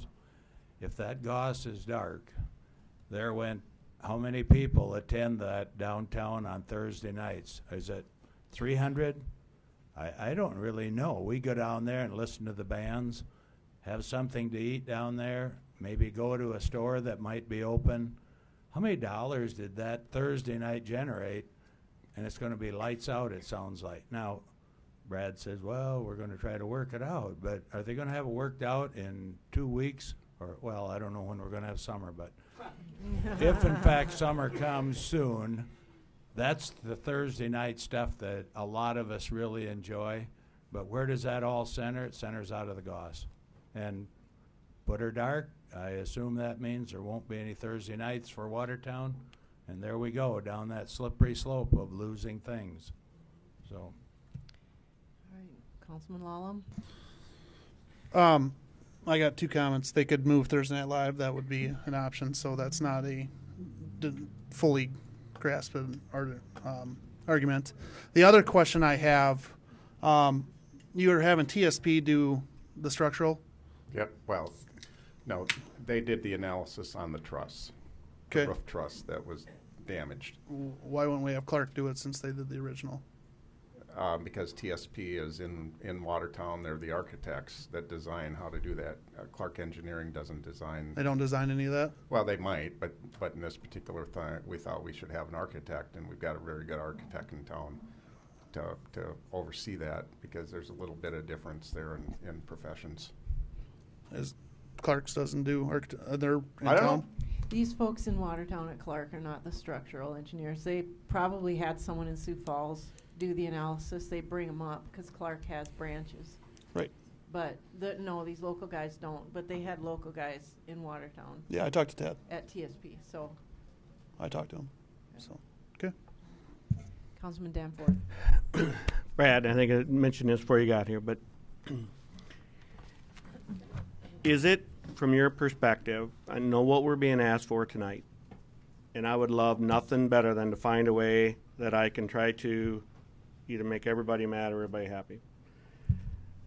But if this got delayed a month, is that the end of the world on this? I would love nothing more than to see an expanded group of people that take a multifaceted approach at looking at this building and what its potentials are, what the opportunities are that may or may not include a bar, restaurant, or rentals or whatever that is, to come up with a plan that's beyond what well, beyond the vision that we have been given so far, and to vet that and hopefully maybe come back as a much stronger group, meaning other than just Friends of the Goss, back to this council. To me, if that type of a thing were to occur, taking other things into consideration, makes it a heck of a lot easier on this side of the table when I know I've got 80 or 90% of the people that I've talked to said no. Well, and I think most of the people that have said no really don't understand the total issue. But if you delay it a month, it's you know, the loan was due in January, and you know that process starts and it moves. You know, banks another month. You know, yeah, maybe, but I would say this: if you can't find a way to support this theater at this particular time, that's fine. We will go and we will try to do things another way. It's going to be harder, but we don't want to make you uncomfortable. I mean, yeah, well, you know, that's part of being on that side, because I've been on that side and I know, and so that's why you get paid the big bucks. And you know, if you say no, that's fine. We will try and work with other avenues to try to come up with $150,000, and that's just going to push us down the road. And I don't know when we're going to come up with that money and how soon we can do it,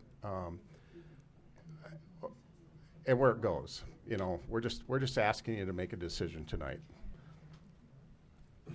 Just vote one way or another tonight. The business plan questions, fair questions. I get that. That's not going to happen. What I understand is that the new board is going to set the direction, and this is really kind of a lifeline is what we're looking at here. Now, does that mean the Goss won't survive without it? Not necessarily. There might be other options. But again, for me, it's a commitment to downtown. And I've struggled with the same issues everybody else have. I've had the pros and the cons. I've had a lot of no's. I've had a lot of no's switch to okay after they understand the scenario. I've had a lot of yeses, though, too. I've talked with a landowner downtown who was a no this morning. A very good conversation. The gentleman had very good arguments. But one of them that did influence me quite a bit was a very older gentleman who's owned a building downtown for many, many years. And he's been through the cycle. He's a lot older than me. He's been here and he's watched downtown evolve, go up and go down. And without that commitment to the city, we are, I believe, jeopardizing the success of our downtown momentum. So is there a risk? Yes. Am I willing to take that risk? Yes, I am. I'm willing to try it. A lot of good arguments against it. I understand that. But if we're really committed to downtown, I want us to do this. Now, the contingencies, possibly recouping our funds if the place goes south, assurances that engineering the building is safe. Mm-hmm. Okay, those are the key ones for me. We can debate the reports all night. If the engineer tells me it's good enough, I have to go with it. I'm not smart enough to figure out otherwise. So we'll use those consultants. But again, I respect the questions that are coming up, but I think, again, we're getting down in the details where do you want this to blunt the momentum of downtown or not? Are you ready to make a motion? Mayor, make a motion. I'd like to. Okay. I think Josh as well. Josh? Right now, as the Goss sets, is it functionable? Can events be held in there as it is today? Not in the theater. Not in the Opera Hall, no. Okay, so the second and third floor? Because of the roof. And they're working on that as we, you know, they were up there today and they've been working on it. So it's in progress. So Mr. Berry has agreed to fix the girder issue on the third floor at his own expense. Yes. Beyond the other repairs, whose responsibility does that fall upon? Well, beyond, I mean, the other... That are in the report, that are in the Clark... Well, any other repairs in the building would be the responsibility of hopefully the Friends of the Goss and going forward, because, I mean, but those are not issues that affect the safety of the building at this point. There's only one issue that affects that, and that's what's being taken care of. And then, so anybody that buys a big downtown building is going to have ongoing issues, and that's what we would have to deal with. If the council votes no tonight, is Mr. Berry going to move forward with fixing that? It's already being done, and it probably will be done in the next week or two. And how long? So it'll be functional within a week or two? I would guess so, yes. Okay. Another comment that was made that, Brad, you made this comment that people don't understand the issue. Opportunities were given for this to be explained and were rejected. That, you know, I mean, the issue is people have gotten caught up in the restaurant part of it. This is not about the restaurant. It's not about the first floor. It's about the theater.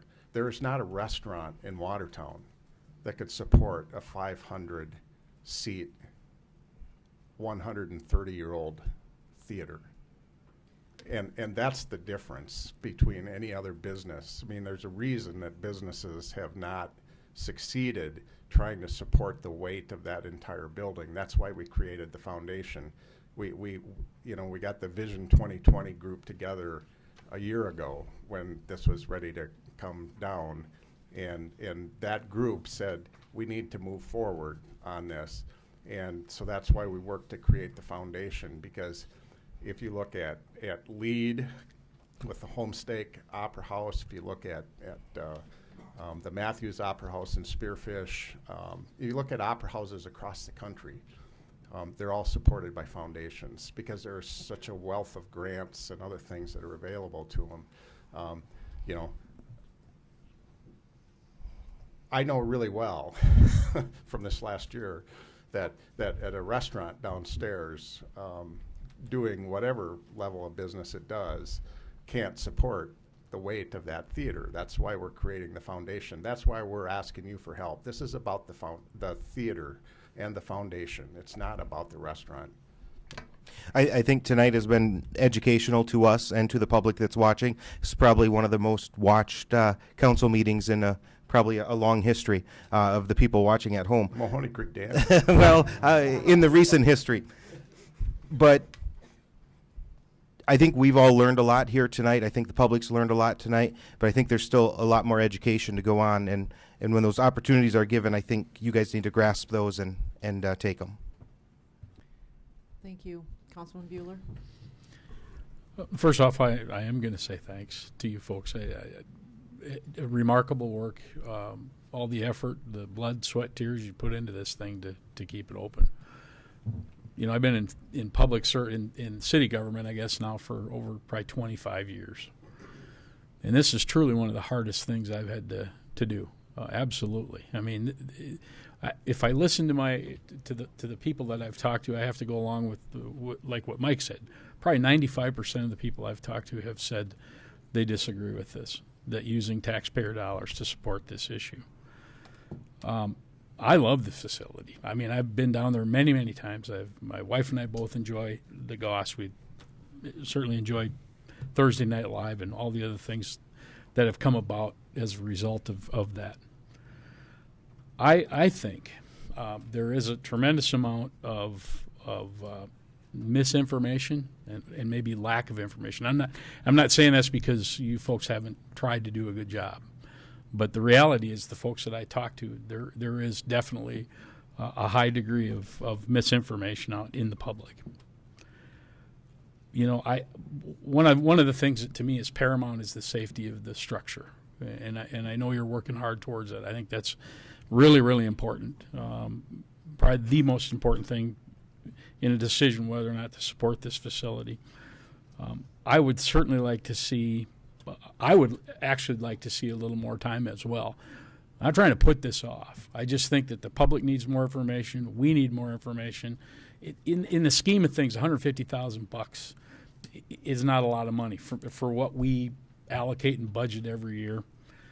But it's if we listen to our contingencies, we listen to our constituents, I'm sorry, if we listen to our constituents and we, take heed to what we're hearing from the public, it's far and away the public doesn't agree with us proceeding with this grant. I just want to make that clear up front. Some very compelling arguments tonight. I just personally would like to see a little more time so that we can sort this out, and perhaps there may be other finance options available versus the grant. And I'd like to be able to explore that. I think I appreciate that very much, Bruce. There's a lot of information yet unknown. We don't have the benefit of perfect information. We have the benefit of a lot of information, though, and I think it's time for the leaders to decide which direction they want to take with our community. You have to make the hard choice. I know it's a hard choice. You have that responsibility to your community. Which direction will you lead? I think we can go on and on and on and on. We're never going to have all the answers. I think people have expressed every side of this issue, and I hope someone will make a motion. This doesn't necessarily stifle future discussion, but let's get a motion on the table.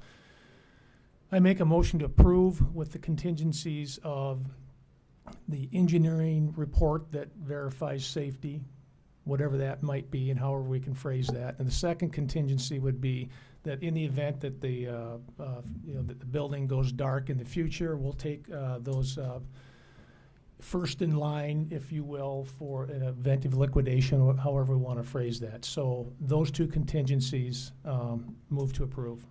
I second that. Okay, we have a motion by Councilman Roby and a second by Councilwoman Mantee. Is there further discussion? Mayor.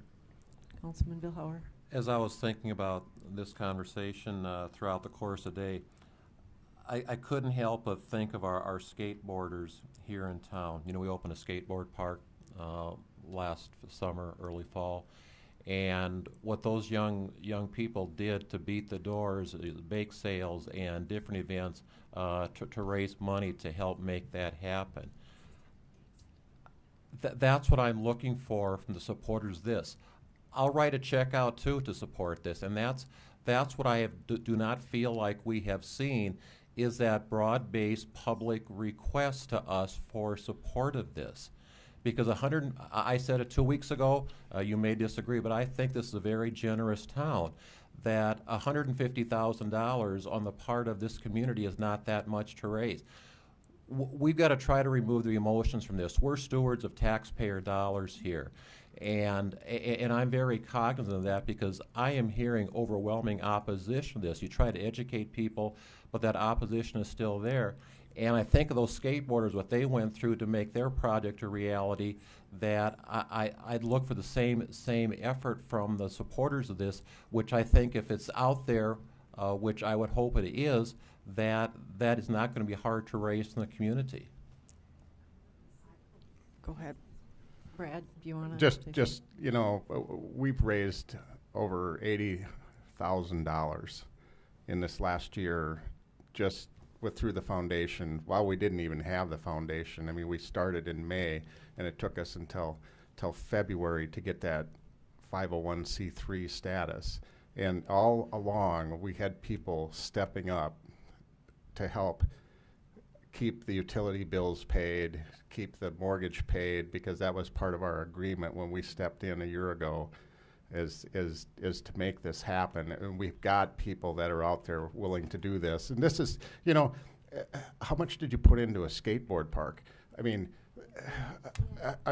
this is a historic theater. It is the corner piece of Watertown, downtown.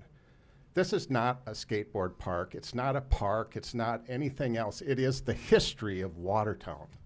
That's what we're asking you to support. I mean, that wasn't that wasn't my point, Brad. It was the effort that those young people went through to make that.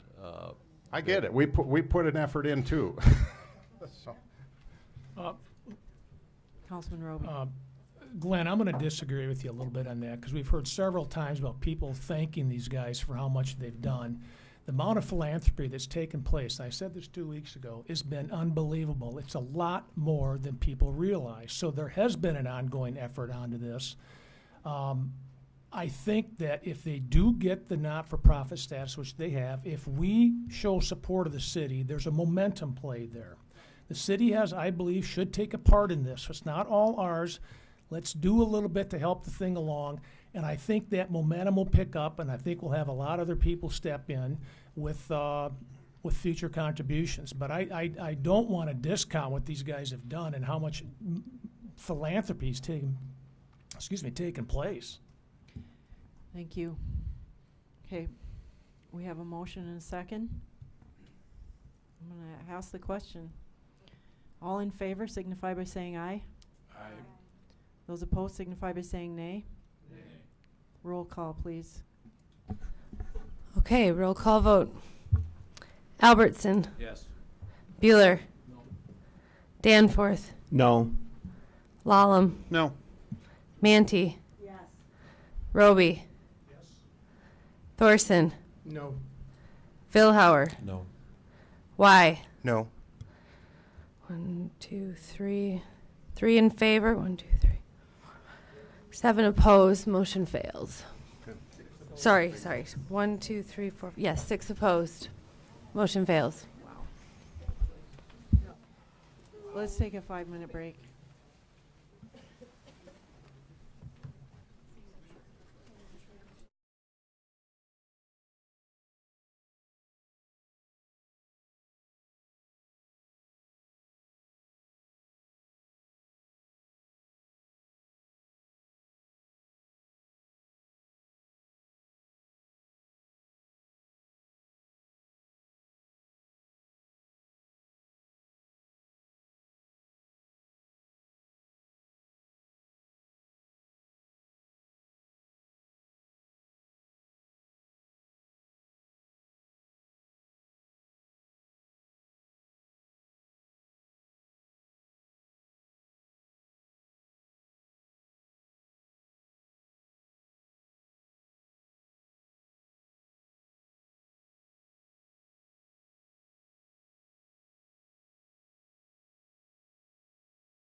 All right, we'll move on.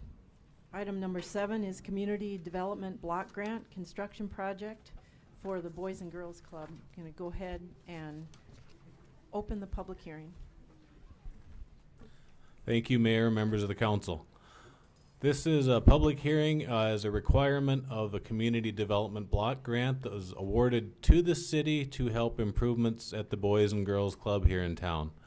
One of the requirements is a public progress hearing to bring the council up to date on what's going on.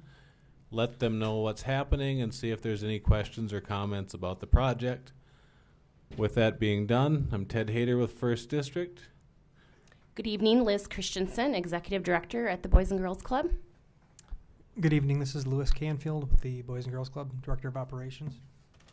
And I'll turn it over to them for a brief update on the project. Okay, we have the sheet here. Can you see this? Here we go. First of all, good evening. Thank you for your time tonight. I would like to thank the City of Watertown staff, mayor, and council members for supporting the project of our expansion at the Boys and Girls Club and for your partnership in this Community Development Block Grant. We are grateful for your partnership in serving over 1,600 of our youth members this last year. The new facility is really a focus on safety enhancements, innovation, flow, design, and really has come about the last 2 decades as we've had a growth in our membership and the need for more space at the Boys and Girls Club. Renovations were started last fall. We started with some exterior work in the parking lots outside of the club. Construction began in September of 2017. We plan to take occupancy of the building in late July or early August of 2018. Our first day open for youth services will be on the first day of school, which is Thursday, August 23rd. And our grand opening celebration for the community will be on Monday, August 27th. Just want to mention the school district has been very supportive in our efforts here too. Currently, if you didn't know, we are working out of Garfield Elementary School. It's working out really well for us. We're going to continue there throughout the summer, and then very excited to get back to our new facility here, hopefully in August. As far as what's being done right now, we're about 2/3 through the construction process. I know a few faces here have been through, and we'd welcome others if you'd like to see the facility. We'd be happy to show you anytime. Right now, a lot of paint is going on the walls. A lot of cabinetry is getting installed, especially in the lower level. Casework, let's see here, acoustical ceiling tile, fixtures, things like that. So things are really shaping up on the inside of the building, and we're waiting for the weather to cooperate with us so we can get on the outside and get that part done as well. Really, the challenges have been small. There's been we had to relocate the elevator because there was a power line in the ground that was not on the original blueprints. So we had to relocate the elevator. Nothing very major. In fact, it gave us more storage space, which has been a positive. And then we had a beam that was delivered to us, so it was an incorrect size, but it didn't really slow us down. Instead, they just started working on a different area until the correct beam came in. So again, things are very positive. We invite anyone to come take a peek anytime. The building project itself is a structural and cosmetic renovation of about 20,000 square feet. Many of our program areas needed updating and expansion to, again, continue to provide quality services to a growing need of Watertown youth members. A few features that you may notice, we are moving our entrance over onto the west side of the building to ensure safety with traffic flow and children not having to walk across a parking lot to enter our building. The gun range in the lower level of the facility has been removed, and it's replaced with services that will focus on teens and what we call tweens, 5th and 6th graders. A new kitchen and dining room will also highlight the project. Enhancements made in storage. We have actually places to store milk and have refrigerated and walk-in coolers, as well as a much larger dining room for a better eating experience. And lastly, a private entrance. What you may all recall is the rec center entrance on the west side too. That will be a separate entrance for our early childhood program, serving ages 3 to 5 years old. So if you look at it, it's making a huge impact in what we will do for 400 to 500 children a day. And I would challenge you to think of what would those children be doing without a Boys and Girls Club. And it was time to refresh, update, and make our facility a much safer environment. And we thank you for being part of that. Thank you. Is there anyone else here who wants to speak about this? Council, do you have questions? Councilman Y? I just want to say I'm looking forward to seeing this finished product, and I'm excited to see how your numbers grow. And I think it's just a great thing for Watertown and such a safe place for the youth, and it's obviously a step in the right direction. So kudos to you guys and all of your hard work. I know it was a lot of work, so great job. Thank you.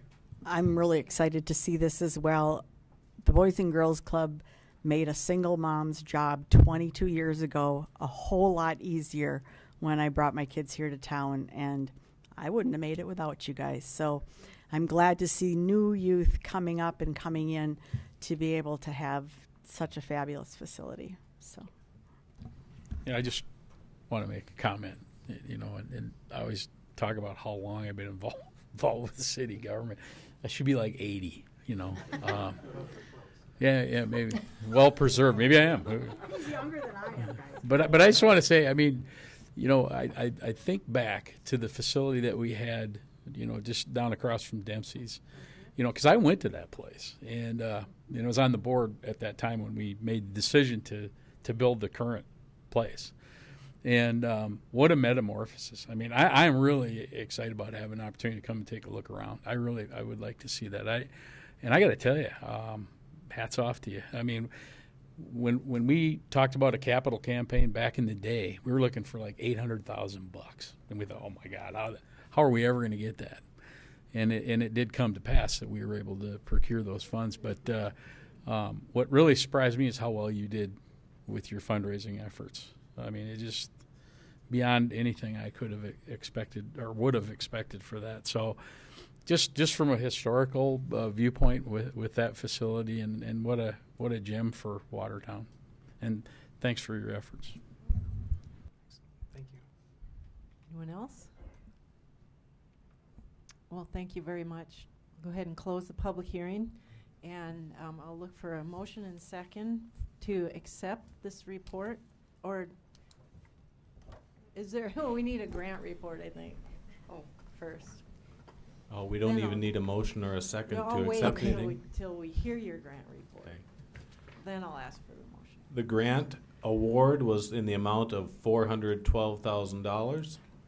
To date, $182,073.07 have been drawn, and we expect the remainder of the funds to come in towards the end of the project. Okay, very good. Now I will look for a motion and second to accept the grant report and the update on the Boys and Girls Club project. Motion by Councilwoman Mantee and second by Councilman Albertson. Any discussion? Oh, yeah. All those in favor signify by saying aye. Aye. Those opposed signify by saying nay. Motion carries. Thank you. Thank you. Thank you.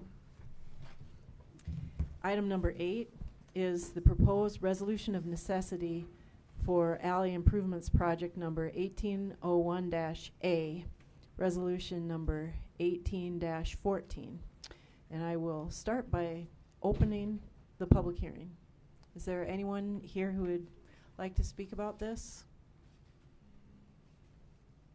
Shane, would you explain what this is? Okay, thank you, Mayor. This is a single block of alley that's partially improved. It's located between Highway 20 or 10th Street West and 9th Street West. Its location is just north of the Wheel Inn restaurant. And this is the second time this petition has come before the council. Last year it also was before us, and we failed to pass it on. We have reached out to the adjoining property owners with petition. We have approximately 53% in support of the project, 45% not in support of the project, and about 2% no response. So with that, we're essentially almost 50-50, but not quite. And the support would overtake legally it can't be overcome by the state law process of needing 55% to fail. So, Right, but thank you. As always, the council has the authority, but you don't have to approve this. There was a letter at our spots, and I'm going to read it into the record. Hello, my name is Todd Zimmerman, 40 years old, single, and live at 417 9th Street Northwest. I am going to list some reasons of why I am against the petition for alley improvements project number 1801-A. 1, money. I am in no position to be able to finance such a project, not only being the only income in the house, but also I would be paying the biggest amount. Others on the petition are either married or considered a business, which mean 2 incomes or the ability to either write off the expenses or recoup it through their business. 2, percentage. Percentage of the yardage of property shows that I am one of the highest, meaning I would pay the most. But 1% not known is the travel and abuse put on the alley. If we went that route, I would be the lowest, whereas the Wheel Inn does the most damage to the property, followed by Jim Piper's renters, then the Olsons. Not really fair to me. Why would I want to pay for a majority of the project if I get the least amount of benefit out of it? If it was a private drive with fence running north and south at the end of my property, sure, why not? What happens in 5 years when all the traffic breaks down the alley? You simply can't bring in the equipment and regrade it like gravel.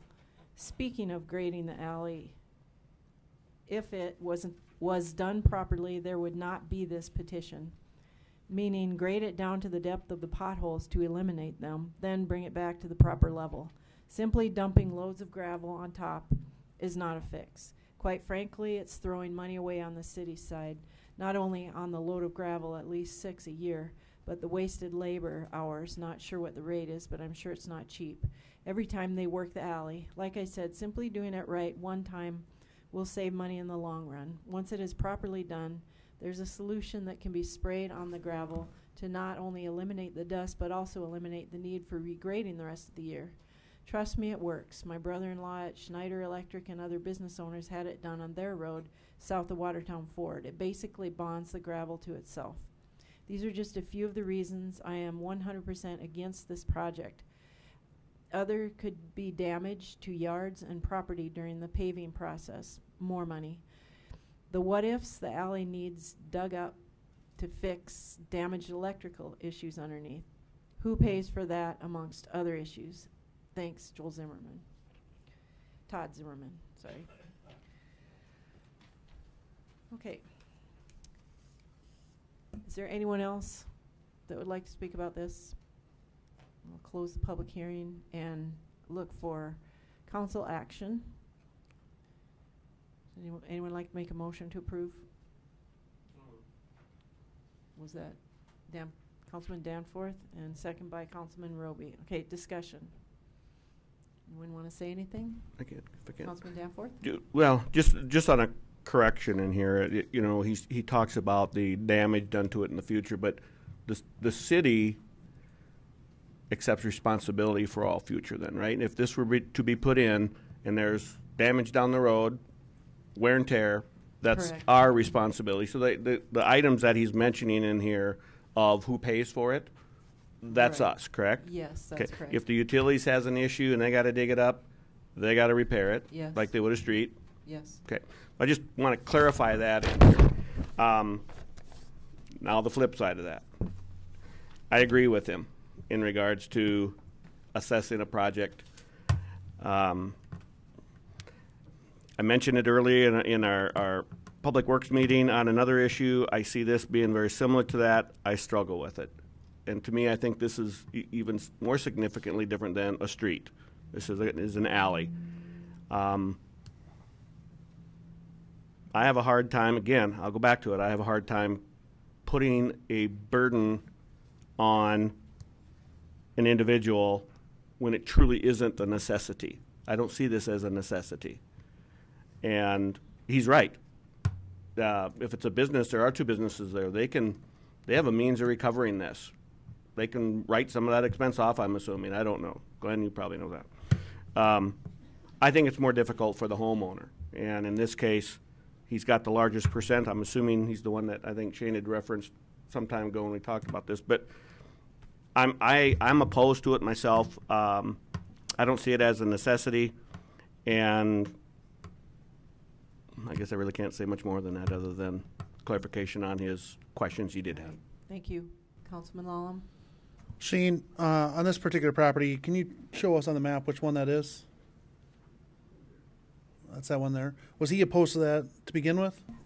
Well, ironically, last year he signed the petition to begin the project, but ultimately that failed, and maybe he signed it as a, sure, I'd like to see it paved, but when the real dollars hit the paper, some people get cold feet and decide that they don't want to pursue that. I think that he's been much more aware in this round of information that we've shared with him. And just to be fair, he has the largest single lot, but the Olsons on the south side own these two lots, and they technically have the largest share of the project, but not by much. And who else was against it? Or was it just him this time? Okay, so there's 6 properties total. Yep. Olson's down in the south here are 2 lots, correct? Are 2 lots, they're for it. Mr. Zimmerman is up here, he's against. Wheel Inn is against. Pieper is for, and unresponsive is this guy here, but he's only got 9 feet. So okay. He probably really is not worried about it. Councilman Billhauer? Shane or Mayor, what determines a necessity? In this case, this was initiated by petition from private property owners to the city for an improvement, and they have gained more than 50% support for a project. Okay, so it's because of that process that gets that definition. So it's not something that we as a city have deemed it to be. No, that you deem this, you, the council, deem this a necessity or not. Right. He'll provide you with the facts. Yep. Oh, okay. Yep. You Okay. are I got deciding whether it's necessary or not. If it Correct. is necessary, you force it. If it's not necessary, you don't. Councilman Roby? Shane, just a point of clarification. If it's residential all sides or business all sides, probably works fine. The issue here is it's part residential, part business, but same rules, correct? All right.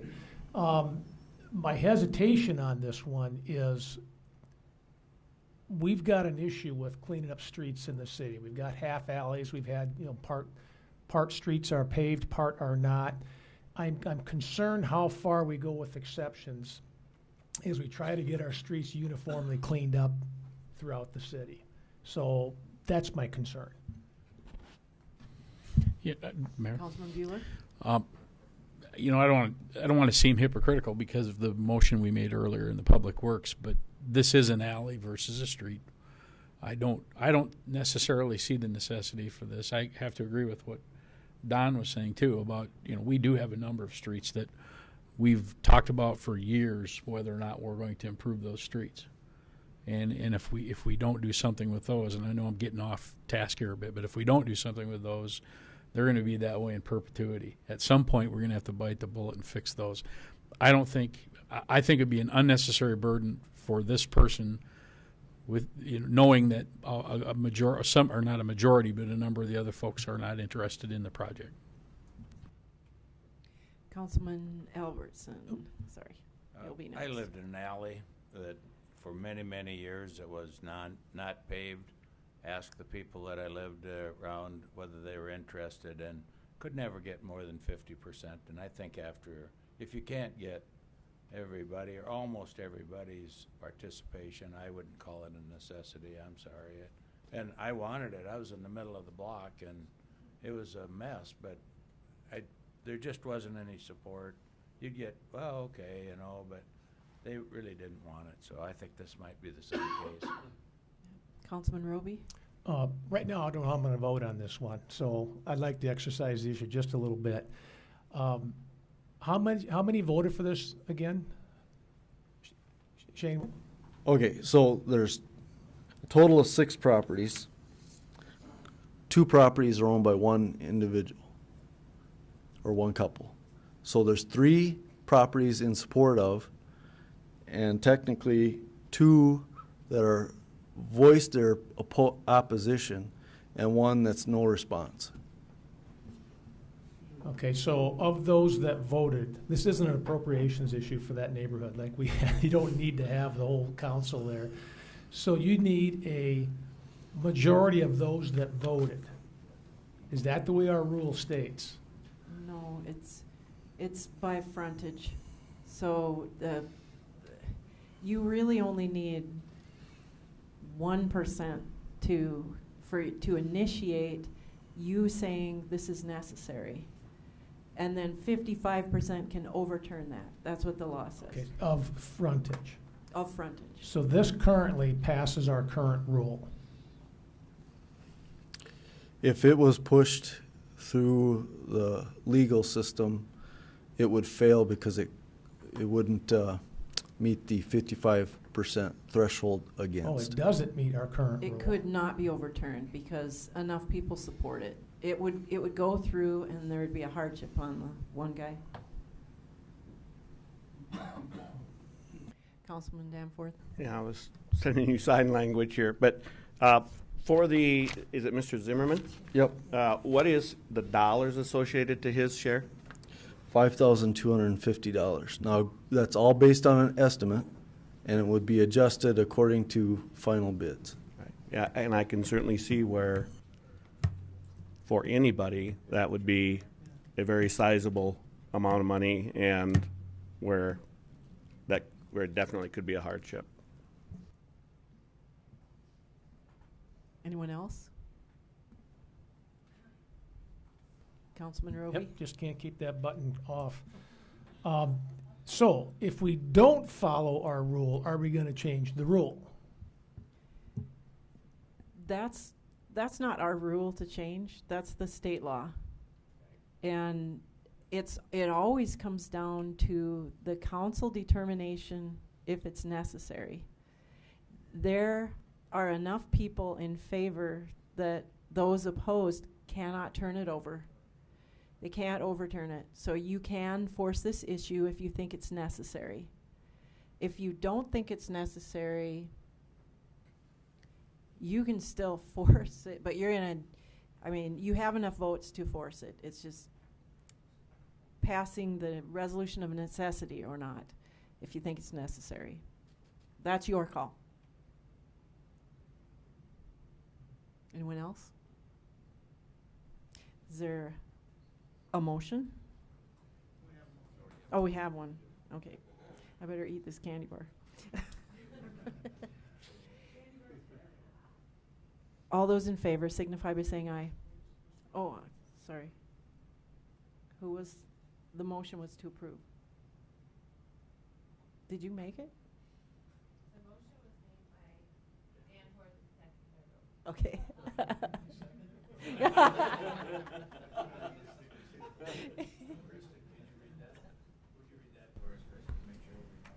Yeah, so the motion on the floor right now is to approve the resolution of necessity, and the motion was made by Danforth and seconded by Roby. Which doesn't necessarily mean they're going to vote for it. They just put it out there. It's out for discussion. Councilman Vilhauer. Maybe this isn't pertinent at all, but I mean, he sent correspondence, but any idea why he was not here in person tonight to address this? None. We made sure that he knew that if he chose not to appear, that he should write a letter. Anyone else? The motion is to approve the resolution of necessity, which would force the project, and everyone's assessed equally, whether, their pro rata share, whether they wanted it or not. So if you vote aye, this gentleman that wrote the letter will have to pay, even though he doesn't want it. As so will everyone else. Okay? Over what period of time would that be? Up to 10 years. 10 years. But They have a choice. Plus an interest factor on it. All those in favor signify by saying aye. All those opposed signify by saying nay. Nay. Roll call, please. Okay. Okay. Albertson. No. Bueller. No. Danforth. No. Lallam. No. Manti. No. Roby. Aye. Solom. No. Thorson. No. Billhauer. No. Y. No. Okay, 9 against 1. Motion fails.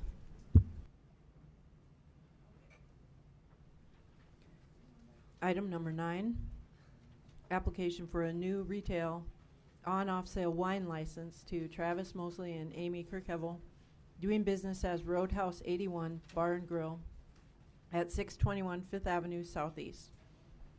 I'm going to open the public hearing and ask if anyone is here to speak about this. You may recall this came for a beer license recently and passed.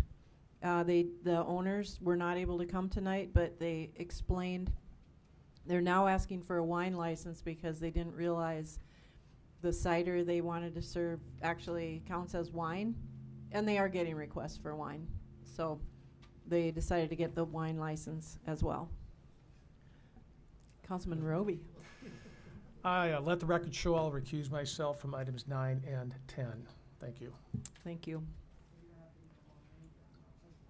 Okay, I will go ahead and close the public hearing and look for a motion to approve. Moved by Councilman Billhauer, second by Councilman Y. Any discussion? All those in favor signify by saying aye. Aye. Those opposed signify by saying nay. Motion carries. Item number 10 is application for a transfer of ownership of a retail on-sale liquor license and Sunday liquor sales license from Porter Apple Company B, Inc., doing business as Applebee's at 2630 9th Avenue Southeast, to Apple H2O LLC, doing business as Applebee's Neighborhood Grill and Bar at the same location. I will open the public hearing and ask if there's anyone in the audience that wants to speak about this to come forward. See none, I'll close the public hearing. Is there a motion for approval? Moved by Councilman Bueller, second by Councilwoman Manti. Discussion? Mayor, is this just change of ownership for the restaurant? I think it's a name change or... That is correct. It's a transfer of ownership. So just basically a change of ownership. So In the ownership of the restaurant itself, right? Not the liquor license? Because in the consent agenda we had you the had a business for yes. this, right? Yep. So I would say that whatever business is taking over, the license was transferred to that business. Okay. So, and it'll stay at the same location. Anything else? All those in favor signify by saying aye. Aye. Those opposed signify by saying nay. Motion carries. Item number 11 is approval of resolution number 18-15, contingency transfers. And I'll look for a motion second and let Kristen tell us about this. Moved by Councilwoman Manti. Second by Councilman Lallam. Okay, Kristen? Okay, thank you. This is a contingency transfer. As you know, we start out the year with $300,000 that we're allowed to move however we need as budgets arise. During the budget process for 2018, a quote was received to do the repairs at the senior citizens building to the roof awning. When the quote came in, it was around $20,000, I think, and now as we're coming more towards the construction season, we were told that quote is a little low. So Ken upstairs kind of is in charge of that project, and he came down and said that it looks like the quote is about $3,500 higher. So what this will do is it'll take the $3,500 from the contingency and add it into the senior citizens building budget so that they can proceed with that project. I have a question. Was that a bid to do that job originally or not? It's a quote. I know you said it was a quote, but okay. It was a quote to do the... It had nothing, there was no bid at all. No bid, so, nope. Okay. Any other questions or discussion? Councilman Lallam? This 219 left on the remaining contingency balance, is that will not include what we talked about earlier for the Nope, that asphalt had and- nothing. No, nope. The 300,000 is what the council has the authority to move to other budgets. So every time that you guys decide to move it, you have to do it by a resolution. The last time we did it, it was for the mower, and it was for engineering had some equipment that was necessary Okay. for their department. So every time you see a contingency transfer, you'll see this amount change as it's approved by a resolution. Okay. Councilman Danforth? I'm not sure who to ask this question of, so I'll just throw it out there. Mayor, Shane, Kristen, whatever. So I understand that we didn't go out for bids on this, but did we get multiple estimates? I mean, did we have one company look at it and give us one? I think we did get multiple quotes. We did. Okay. And we're I think there were 3 comfortable. or 4. Okay. All right. Anyone else? All those in favor signify by saying aye. Aye. Those opposed signify by saying nay. Motion carries. Item 12 is authorization for the mayor to sign a professional services agreement with Image Trend, Inc. for billing services for the Watertown Fire Rescue. Look for a motion and second. Moved by Councilman Y and second by Councilwoman Manty. And Doug Kranz is here to tell us about this. Thank you, Mayor and Council. Just briefly, I'll just, we brought this up a couple weeks ago in the Finance Committee, and just bringing it forward, and I just wanted to explain a couple more things about this process. So, an ambulance service is considered a pre-hospital in the healthcare field. So with that being said, some of the laws that we are governed by are a little bit different than even a hospital or a clinic setting. For instance, pre-hospital, we get called by 911, so we go to the patient. So that's one of the big differences. Whereas the hospital or clinic setting, we may take them there, but they also may be going by private car or to a clinic appointment. So some of our laws and things like that, our Medicare laws are quite a bit different. So that is one of the big reasons that we are looking at some different options out there. It's getting more competitive and more difficult. The laws are changing, and with that being said, that's what we consider compliance in our field. So, with that, that's a big part that we look at is we have to make sure we're doing everything by the law. So, with that being said, once we send out we take a patient to the hospital, that's considered a billable call, and we have everything documented into that point.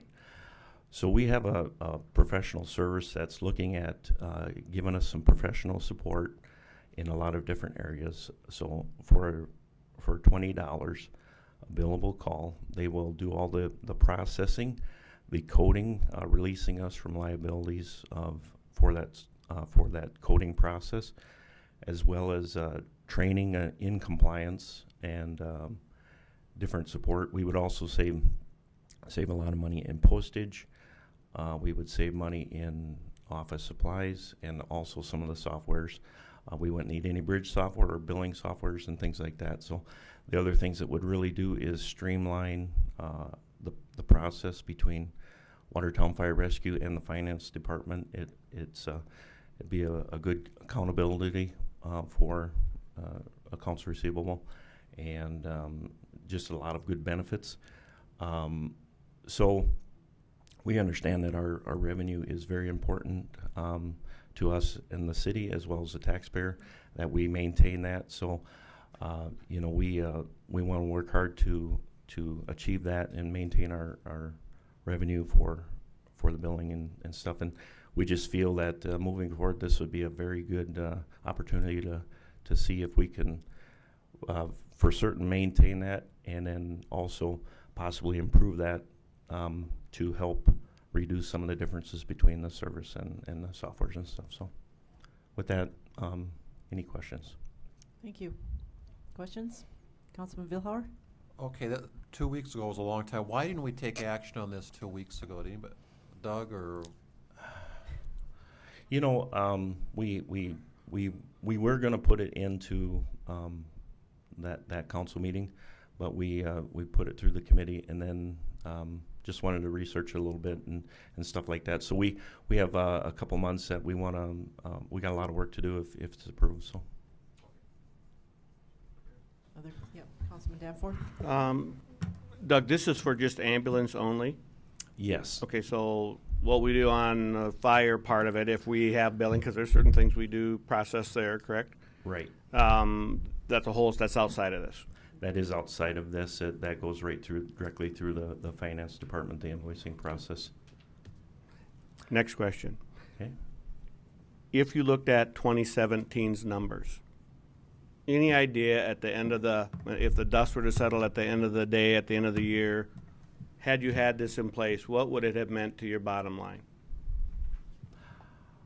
Well, I think at best it would be where we are right now as far as our revenue, and I would say that it's really hard to say. I think in the Midwest we have a pretty good system for collection. The numbers are pretty decent, but with that being said, with the laws getting tougher, I would say we'd be at worst case scenario, kind of about halfway between the software. And so what I'm saying is we'd see some improvement in our revenue and our office supplies and stuff. So I would say we would have about $10,000 to $15,000 in added expenses at worst case scenario, with the revenue being about where it's at now, which our budgeted revenue for 2017 is I believe just over $1 million. So I'm not sure if I totally answered your question. Well, this doesn't really bring additional revenue to us. It would eliminate some expenses, some expenses, add others. Yes. So the bottom line is probably you said about a $20,000? I would say, yes. Somewhere along that line? That's purely an estimate. The other thing, everybody can pay their bill locally just like they are now. So. This is protects us liability-wise and protects you liability-wise.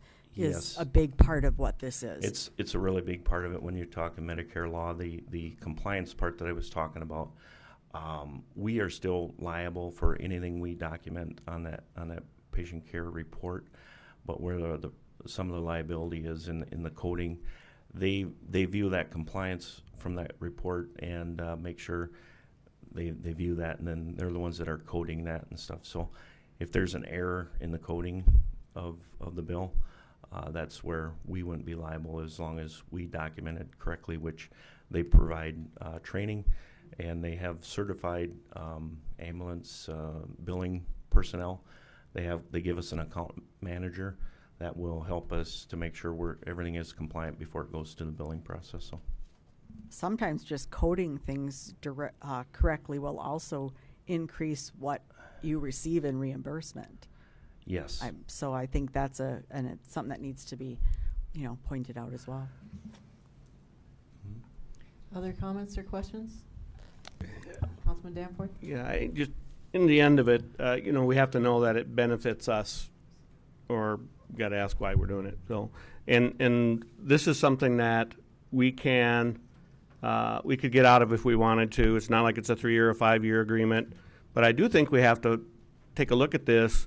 And we have to find a way to measure what it actually does bring to us at the end of a year. I don't know what's all involved in it, Doug. As far as what that actually, it must open up some time for somebody else then at the operation, right, at the department. Yeah. So what we would really concentrate on the administrative side is making sure everything is compliant, which is where we're held liable. So, okay. But all I'm saying is, if we vote for this, we can get out of it, but I think we give it a year look. But I do think that you need a year from now, I think we got to take a look at this and say, did it do what we needed it to do? Does it make sense? Correct. Yes. Mayor. Mayor. Oh, if I might. Who said that? Oh, Matt. I was just going to comment on Councilman Vilhauer's question from earlier. The reason why it wasn't on last week's or 2 weeks ago's council agenda is because there was a couple of tweaks we had proposed to the contract. Minor things, adding him as the notice, or as well as adding a 45-day payment period versus a 30 days. So plus the last council meeting went till almost midnight, so that was part of it too. Oh, really? Right. And the other thing I'd add as well, the dollars and cents are certainly important. That's not my area, but I think the emphasis here on the liability the liability aspect of it, the coding errors are getting, the coding aspect of it is getting much more complicated, and there's severe penalties for miscoding things. And so by transferring that process to somebody else, it helps us from a liability standpoint as well. So, Thanks, Matt. Councilman Question. Wheeler? Doug, have you talked to anybody else that's used this service? Any other fire departments that have used it? Yes, we have talked to a number of them that are on this system, the image trend portion, and they do. Most of them have said they've had an increase in revenue. Now, with that being said, I don't know what their revenue was before. If they're what type of service it was and stuff. So they did have they like it, and they did have an increase in revenue. So I'm reluctant to say Watertown is going to have an increase in revenue because I think we do a pretty good job, but just the release of liability as well as I'm very confident we won't see a decrease in revenue. I think if you totaled up the staff time that gets involved in these billings, there's an increase. Yeah. Because it isn't just one person. There are numerous people, and yeah, it'd be nice to hand that off. And we do work with Matt on certain things and stuff throughout the month, and I don't know exactly how many hours we pick on him, but it will reduce that somewhat, and he does have the rest of the process will be just like it is now, so once it comes back through the billing. All right. Any other questions, comments? Okay, I'll look for action. All those in favor signify by saying aye. Those opposed signify by saying nay.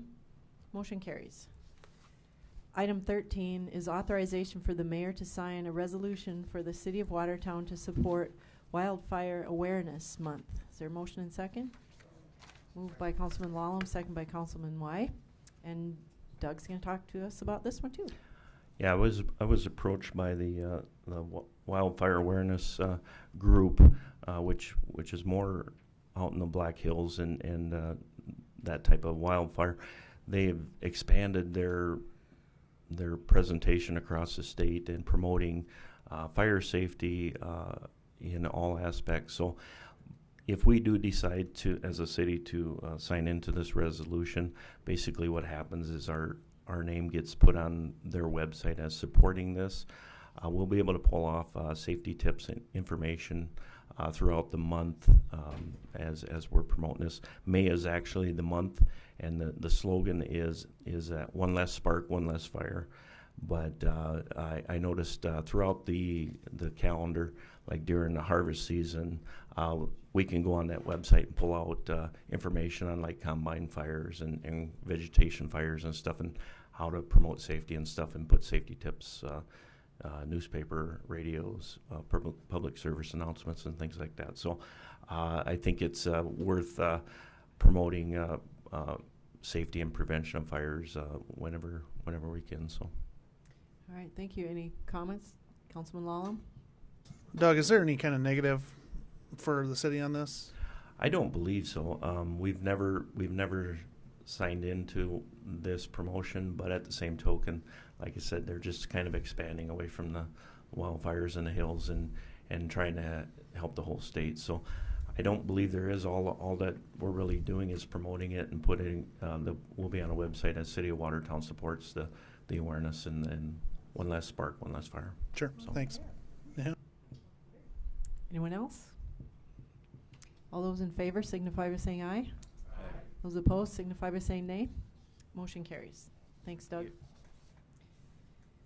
A break has been requested. 5 minutes. We'll be right back.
Okay, we're going to reconvene. We're on item number 14, resolution of intent to enter into a 1-year lease agreement with Lake City Slow Pitch Softball to operate the concession area at Premier Softball Complex, Lot 1, Block 2, Watertown Sport Complex, First Subdivision. Look for a motion and second for approval.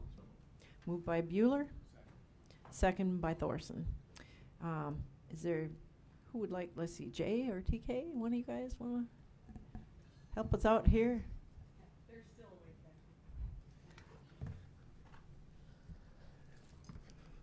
The resolution of intent is basically the next step in the process to enter into a lease for the concessions at Premier Fields with Lake City Slow Pitch Softball Association.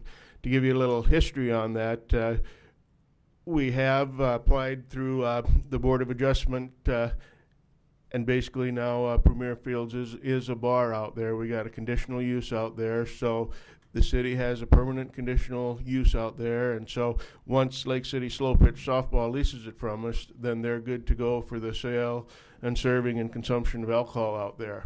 Plus, it can only be their alcohol. Players and fans from the parking lot cannot be bringing any alcohol in. Everything that's consumed there has to be sold on the premises. So this is the next step, and then we'll basically go into a public hearing. Right now, Lake City Slow Pitch Softball Association, they do pretty much have all their insurance in place and the application for their liquor license, and we're now working on a lease agreement that we hope to get done this week, and we'll take it to the Park and Recreation Board at the meeting next Tuesday, and then on to the council with all of this on May 7th, I believe. Okay. Thank you. Any questions or comments? Councilman Y? The group then that'll be selling the alcohol, will they go through a compliance? I think they have.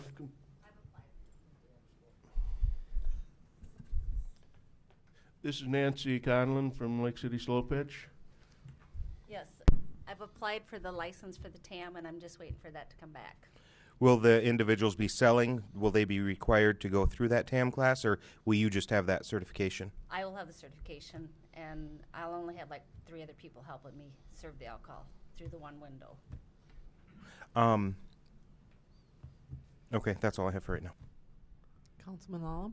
Is this a malt beverage only right here? I'm sorry. No problem. Yes. Malt beverage only, beer essentially. That's it. Okay. Councilman Danforth? A couple questions. So we're just approving just the idea of it right now. The To terms take it of to a it will public look, hearing. we'll get it later as to what the lease amount is, that type of thing. Is that fair? The other question I have is it's Lake City Softball? Is that right? Mm-hmm. Is that the softball association? Right. Or okay. So the question I would have is, when we do this, where do the profits of this go to? Well, we're considered nonprofit, but anything we have, we put back into the fields like Okay. we have in the past at Cook. Okay. Anything we make, we give back to the city. Okay. Councilman Y? I did have one more question, and maybe this is for Matt. Matt, does any liability fall on the city if something should go amiss with alcohol being served, underage, things like that, or an accident or something? Well, we do require them to have a liability policy, which they've actually already provided, their general liability policy. We're also requiring a liquor liability policy, but the answer to your question is potentially yes, in theory, but we do put in protections to try to prevent that. Anyone else? I think I have a motion, right? Okay. All those in favor signify by saying aye. Aye. Those opposed signify by saying nay.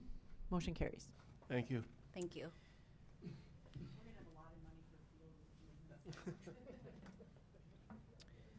All right, item number 15 is authorization for the mayor to sign a Prairie Lakes Wellness Center sponsorship agreement with Dakota Bank. I'll look for a motion and second for approval. Moved by Vilhauer, second by Lallam. And this was recommended by the Finance Committee. Matt, do you want to summarize? Yeah, I can. As we discussed in Finance Committee, this has been well, Glenn, I said 6 months. Has it been 8 months, 9 months, 10 months? I'm not sure. But Ryan Query's been attempting to get us some additional sponsorship dollars for the Prairie Lakes Wellness Center. And this agreement with Dakota Bank is the first of these to come to fruition. It provides them with 2 large signs, large-ish signs at the Wellness Center in exchange for an annual contribution to the city. So, all right, any questions? I have one there. Councilman Bueller? I have a couple questions.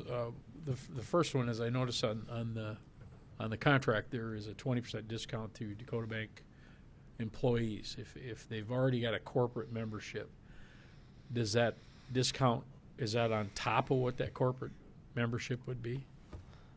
that would probably be a question for Ryan. I'm not sure on what he discussed there.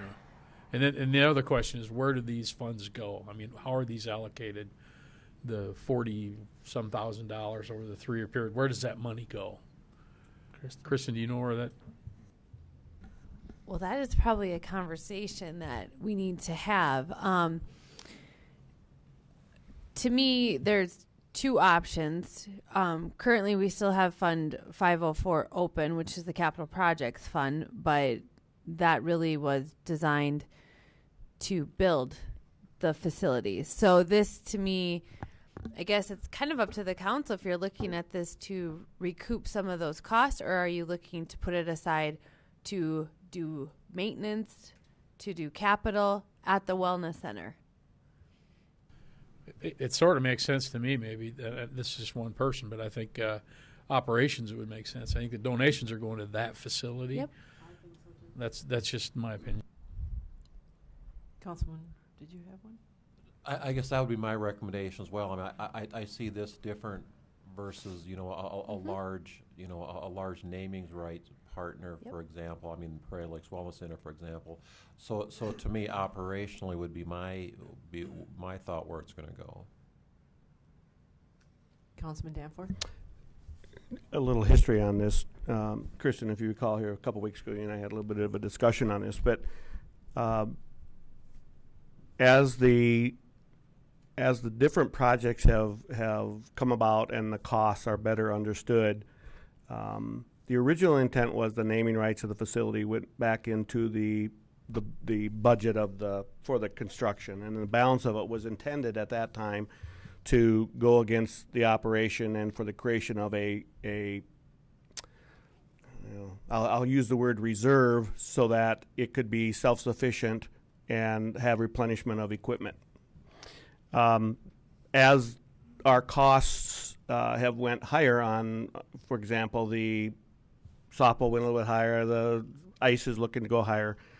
The thought was with Mayor Thorson and some that we've had discussion with the councils that it would go, you know, if we named the aquatics area also, or if we named a large area like the Ford Gymnasium, because that would be a sizable amount of money, that those dollars would go towards the construction aspects of things. But the individual sponsors or signage within the facility, it was last discussed, I won't say it was agreed to, but it was discussed, was that this type of thing would go back against the operating budget, creating the reserve, and then we talked about setting a reserve based on the annual budget amount, and once that's met, then those dollars can go elsewhere. And I think that's what we should at least consider doing that now. But I think Kristen's right. We need to have that discussion to make sure that we understand exactly how we want that to go. So, but that's a little history on it.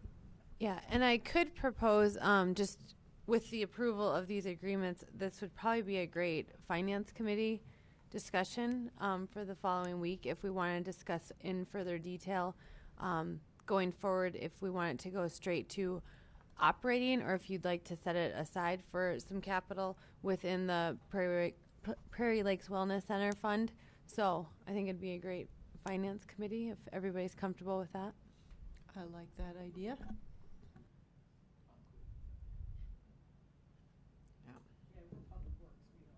Yeah.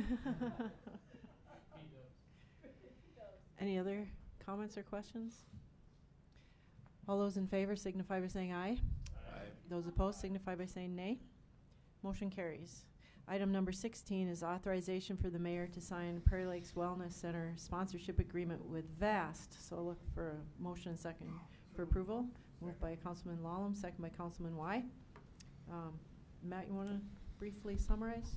Yeah, similar to the agreement we just approved, the council just approved.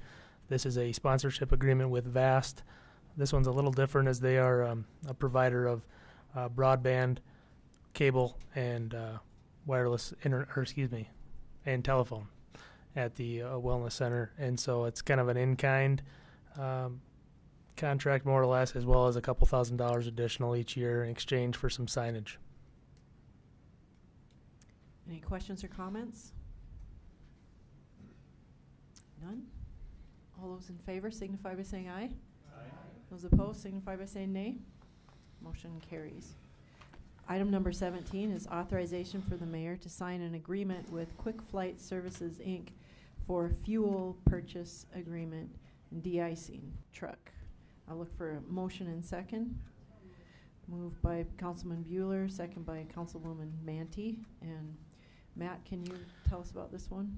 Quick Flights is the ground handling provider for ADI.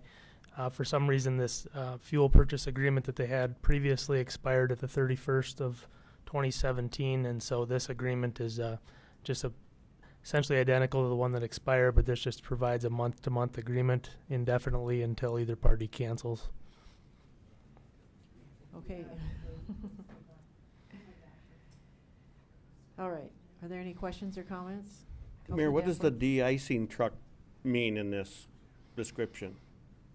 We've got a fuel agreement, but what does the de-icing truck mean? They operate that too. And they come out and do the de-icing in addition to the fueling. Okay, it's for that service plus the purchase of the fuel. So part of the issue is this machine can't operate on public roads, and so in order for them to get fuel, we've agreed to sell them fuel at the airport so they don't have to leave to get fuel. Any other questions or comments? All those in favor signify by saying aye. Aye. Those opposed signify by saying nay. Motion carries. Item number 18 is award of contract for 3rd Avenue Southwest construction project number 1806 in the amount of $139,075 to Dunick Incorporated. So I'll look for a motion and second for approval to get this going. Moved by Councilwoman Manty and second by Councilman Bueller. And Shane, you want to remind us about what this is, please? Okay, thank you, Mayor. 3rd Avenue Southwest reconstruction is reconstructing the pavement essentially from 13th Street West to 18th Street West. The amount of the bid of $139.75 is 22% lower than the estimate for the project. 2 alternates were proposed within that project.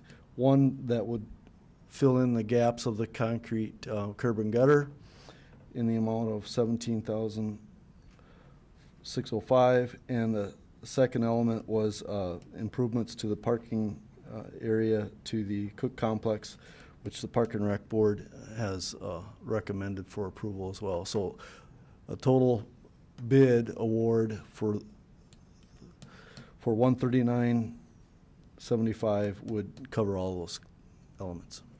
And this was recommended by the Public Works Committee. Correct. Yep. Okay.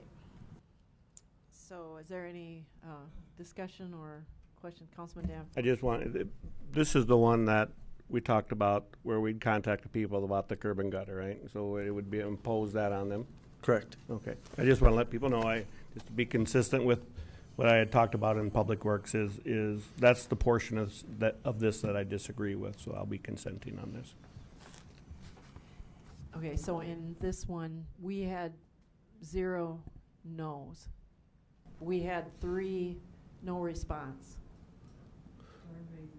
Correct. We received no official opposition to the project. Right.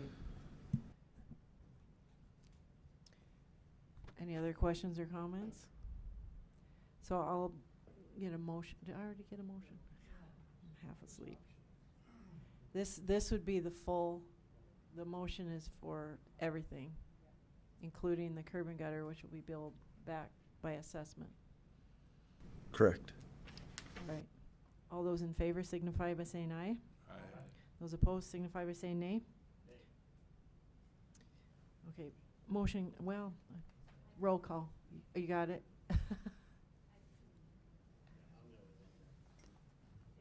I know, but aren't I supposed to call roll call when there's?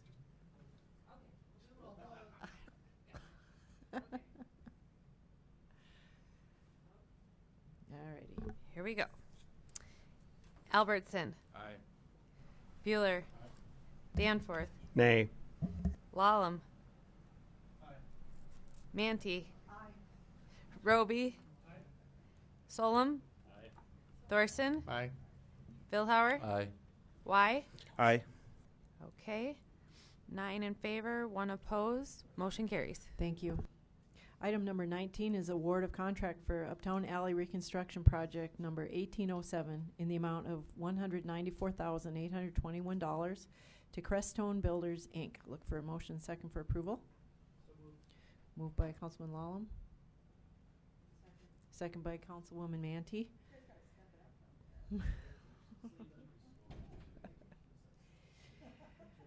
Okay, Shane, would you like to? Thank you, Mayor. Again, Public Works Committee recommended approval of this Uptown Alley reconstruction to Crestone Builders in the amount of $194,821. Just for clarification, that amount would also include alternates 1 and 2, which are the 2 public parking lots alongside of one of the alleys, and it would require that we utilize other 212 funds from unused portions of other projects. All right, thank you. And this was recommended by Public Works Committee. Any questions or comments? All those in favor signify by saying aye. Aye. Those opposed signify by saying nay.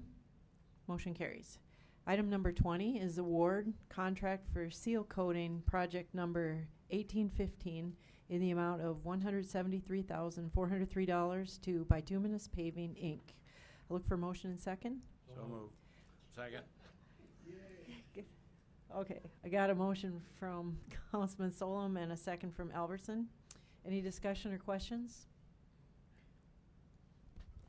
Shane, this is including the, how many alternates? Okay, Two? Only one alternate on this one. 13th Avenue Southeast, as we discussed, is a private road, and if we approve the full amount of this contract, that would include that private road work, and then we would subsequently bill the owners of the private road or negotiate the costs into the final acceptance documents for that other project. I do want to point out that there is a budget shortfall of $23,803, and again, we have excess funds in other 212 projects which would help us fund this shortfall. Thank you. Any questions or comments? All those in favor signify by saying aye. Aye. Those opposed signify by saying nay. Motion carries. Item number 21 is authorization for the mayor to enter into a purchase agreement with the Watertown Development Company to convey Lot 34 of Endry's 3rd Industrial Edition. I'm going to look for a motion and second. Moved by Councilman Billhauer, second by Councilman Solom. Chris Shilkin and Michelle Kakacek from Watertown Development Company are here to tell us about this. We have an offer from Warren Development, who will be doing business as Creative Visions Landscaping, to purchase Lot 34 in the Endress Industrial Park over in the area south of Walmart. This is actually more west of Walmart, I'm sorry. And that would be for $18,000 per acre. And out of that, there's a piece of it that goes into a fund for the community foundation. And this would have, in addition to it, they understand that they are going to be responsible for improvements because that is an unimproved road that runs next to this lot. With previous Endra sales, we've had a 50 cents a square foot assessment. That won't be on this because this part hasn't been improved yet. So I would defer to Shane for kind of an additional explanation on that. Okay, so 26th Street going north, I didn't have that open. 26th Street originally was platted to go north between 14th Avenue and Highway 212. A portion of that road has been vacated, or the right-of-way, and so there remains this portion here that's has right-of-way but has been unimproved. The sale of this lot, in order to get a building permit, would require improvements to that segment of 26th Street.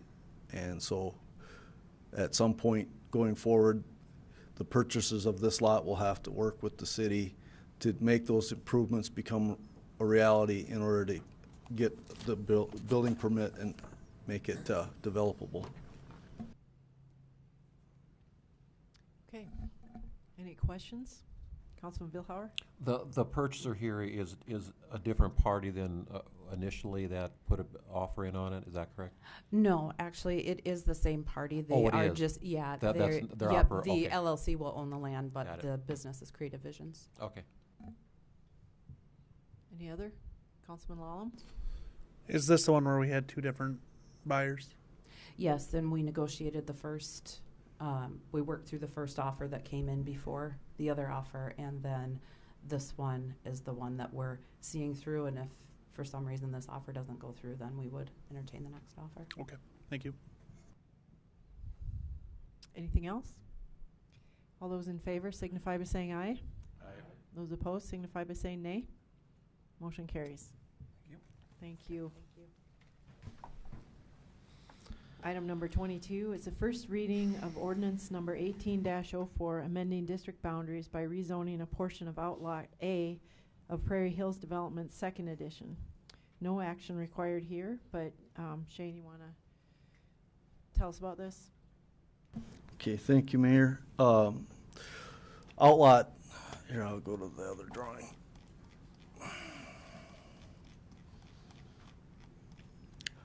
Outlot to the Prairie Hills is this shaded area that's designated as agricultural. The proposal is that there's some developable land along Pompesca Drive that could be utilized, and so the petitioner, Dennis Arnold, has requested that be rezoned into the RG zoning, which then would allow him to build residential garage units along that. This, if approved, this zoning does have a stipulation on it that if no plats or anything comes forward within a year, that it will be automatically rescinded without further action from this board.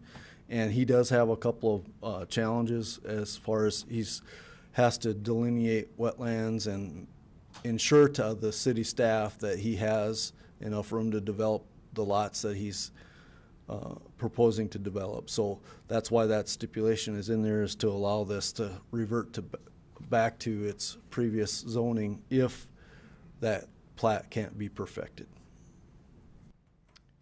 Any questions? Councilman Vilhauer? Shane, I see there's 4 lots that are being considered, but there's also a gap then between 2 of the lots. What's in that area that's not included? Are those wetlands potentially, or? Yes, that's where that wetland encroaches closer to Pompesca Drive. Other questions?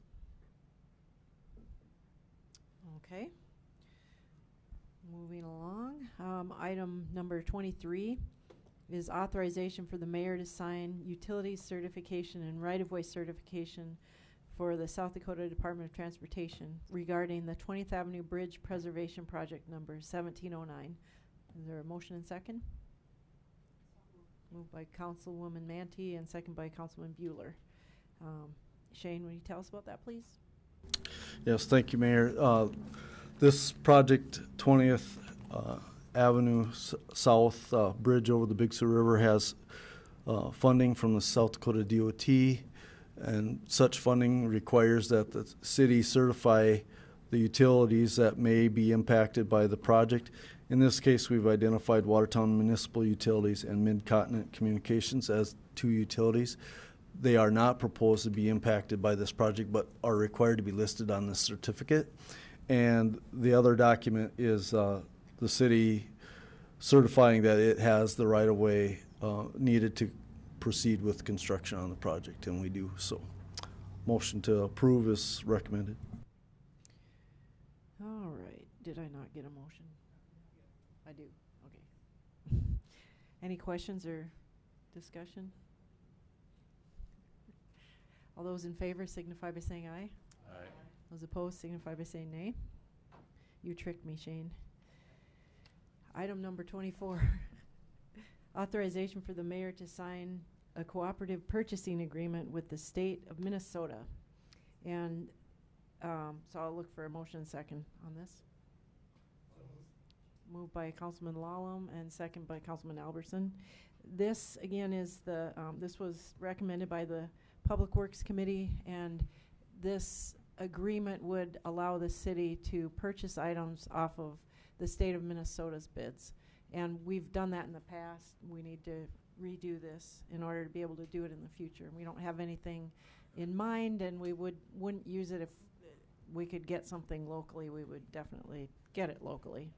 But this is just another option for us. Any questions? All right. All those in favor signify by saying aye. Aye. Those opposed signify by saying nay. Motion carries. Mayor, just a clarification, that was approved by the, recommended by the Finance Committee. That was the Finance Committee, right. All right, item number 25 is old business, and I do have one piece of old business. This is the letter that I had as a PDF. You could bring that up on the screen there. I know you can't see that, but back in 2015, the city council authorized sharing the cost of completing the flood study with the United States Corps of Engineers, and we got a grant from DENR to pay for half of it, and then the city reached out to Lake Kempesca Water Project District, and they agreed to pay half of our half, which leaves us responsible for about $112,000, which some of it might be in-kind services. The Corps has never done this project, and so every year they try to get the money appropriated to do it, and so far they haven't been successful, but they keep trying. And so every year they ask us to tell us if we're still in it with them. And so we still are, and this is just kind of for your information. Nothing's changed. I'll send this letter out tomorrow saying that our interest in this project hasn't changed. And there isn't any money set aside for it. If this project does come to fruition and the Corps incurs expenses, they will bill us back. And so we'll know in advance if they've gotten the funding well before they start the work, and then we can put it in the budget. Councilman Vilhauer? You said nothing has changed. I mean, surely the estimated cost has gone up the last 3 years. Probably. So that by default, then our share would be increasing too. Yeah, and theirs. We just like to get it done. So, all right, no action required there. New business. I wanted to mention I've had several questions about the flood potential since we had this major snowstorm, and the lake is rising, and the lake is almost a foot above the ordinary high water level, which actually is pretty typical for this time of year. It's less than the average height that the water level normally is this time of year, even though it came up kind of fast. That's pretty normal.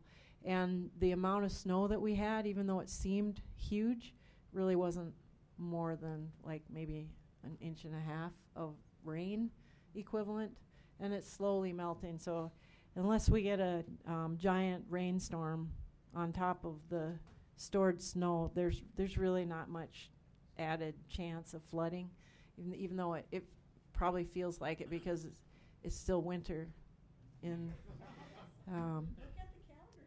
yeah, it's April. So anyway, I follow that stuff on the United States Geological Survey website and the National Weather Service. They do predictions. They show our risk for flooding. We're not even in the minor risk category yet. So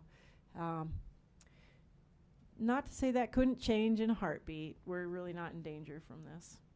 Just wanted to reassure you of that. Is there any other? No, the ice could be another issue, though, right? Yeah, the ice. That's a good point, Glenn. There's so much ice, and when the ice hasn't gone out, but the lake is up high, like it is this year, there is tremendous potential for shoreline damage this year, which is worse than most years. So there's that. Last year at this time, most people had their docks out, but we've got 30 inches of ice still. Any other new business? Councilman Albertson? Speaking of ice, can you update us on the ice arena project? Yes. The mall has contacted the city, and they've seen the 2 cost proposals for the various sites, and now they are hopefully coming to us with a proposal.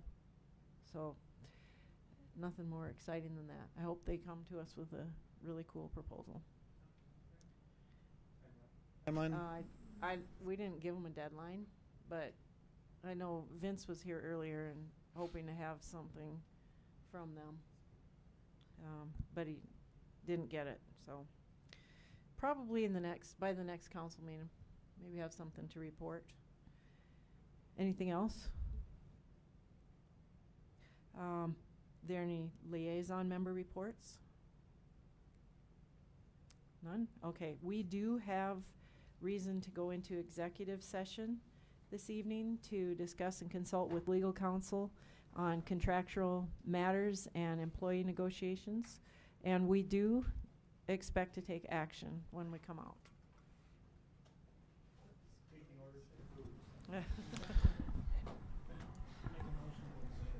Make a motion to go into executive session. Thank you. Is there a second? Motion by Councilman Lallam, second by Councilwoman Manti to go into executive session. All those in favor signify by saying aye. Aye. Those opposed signify by saying nay. Motion carries.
Okay, we're back in session, and I am looking for a motion to approve a sick leave bank request. I make the motion.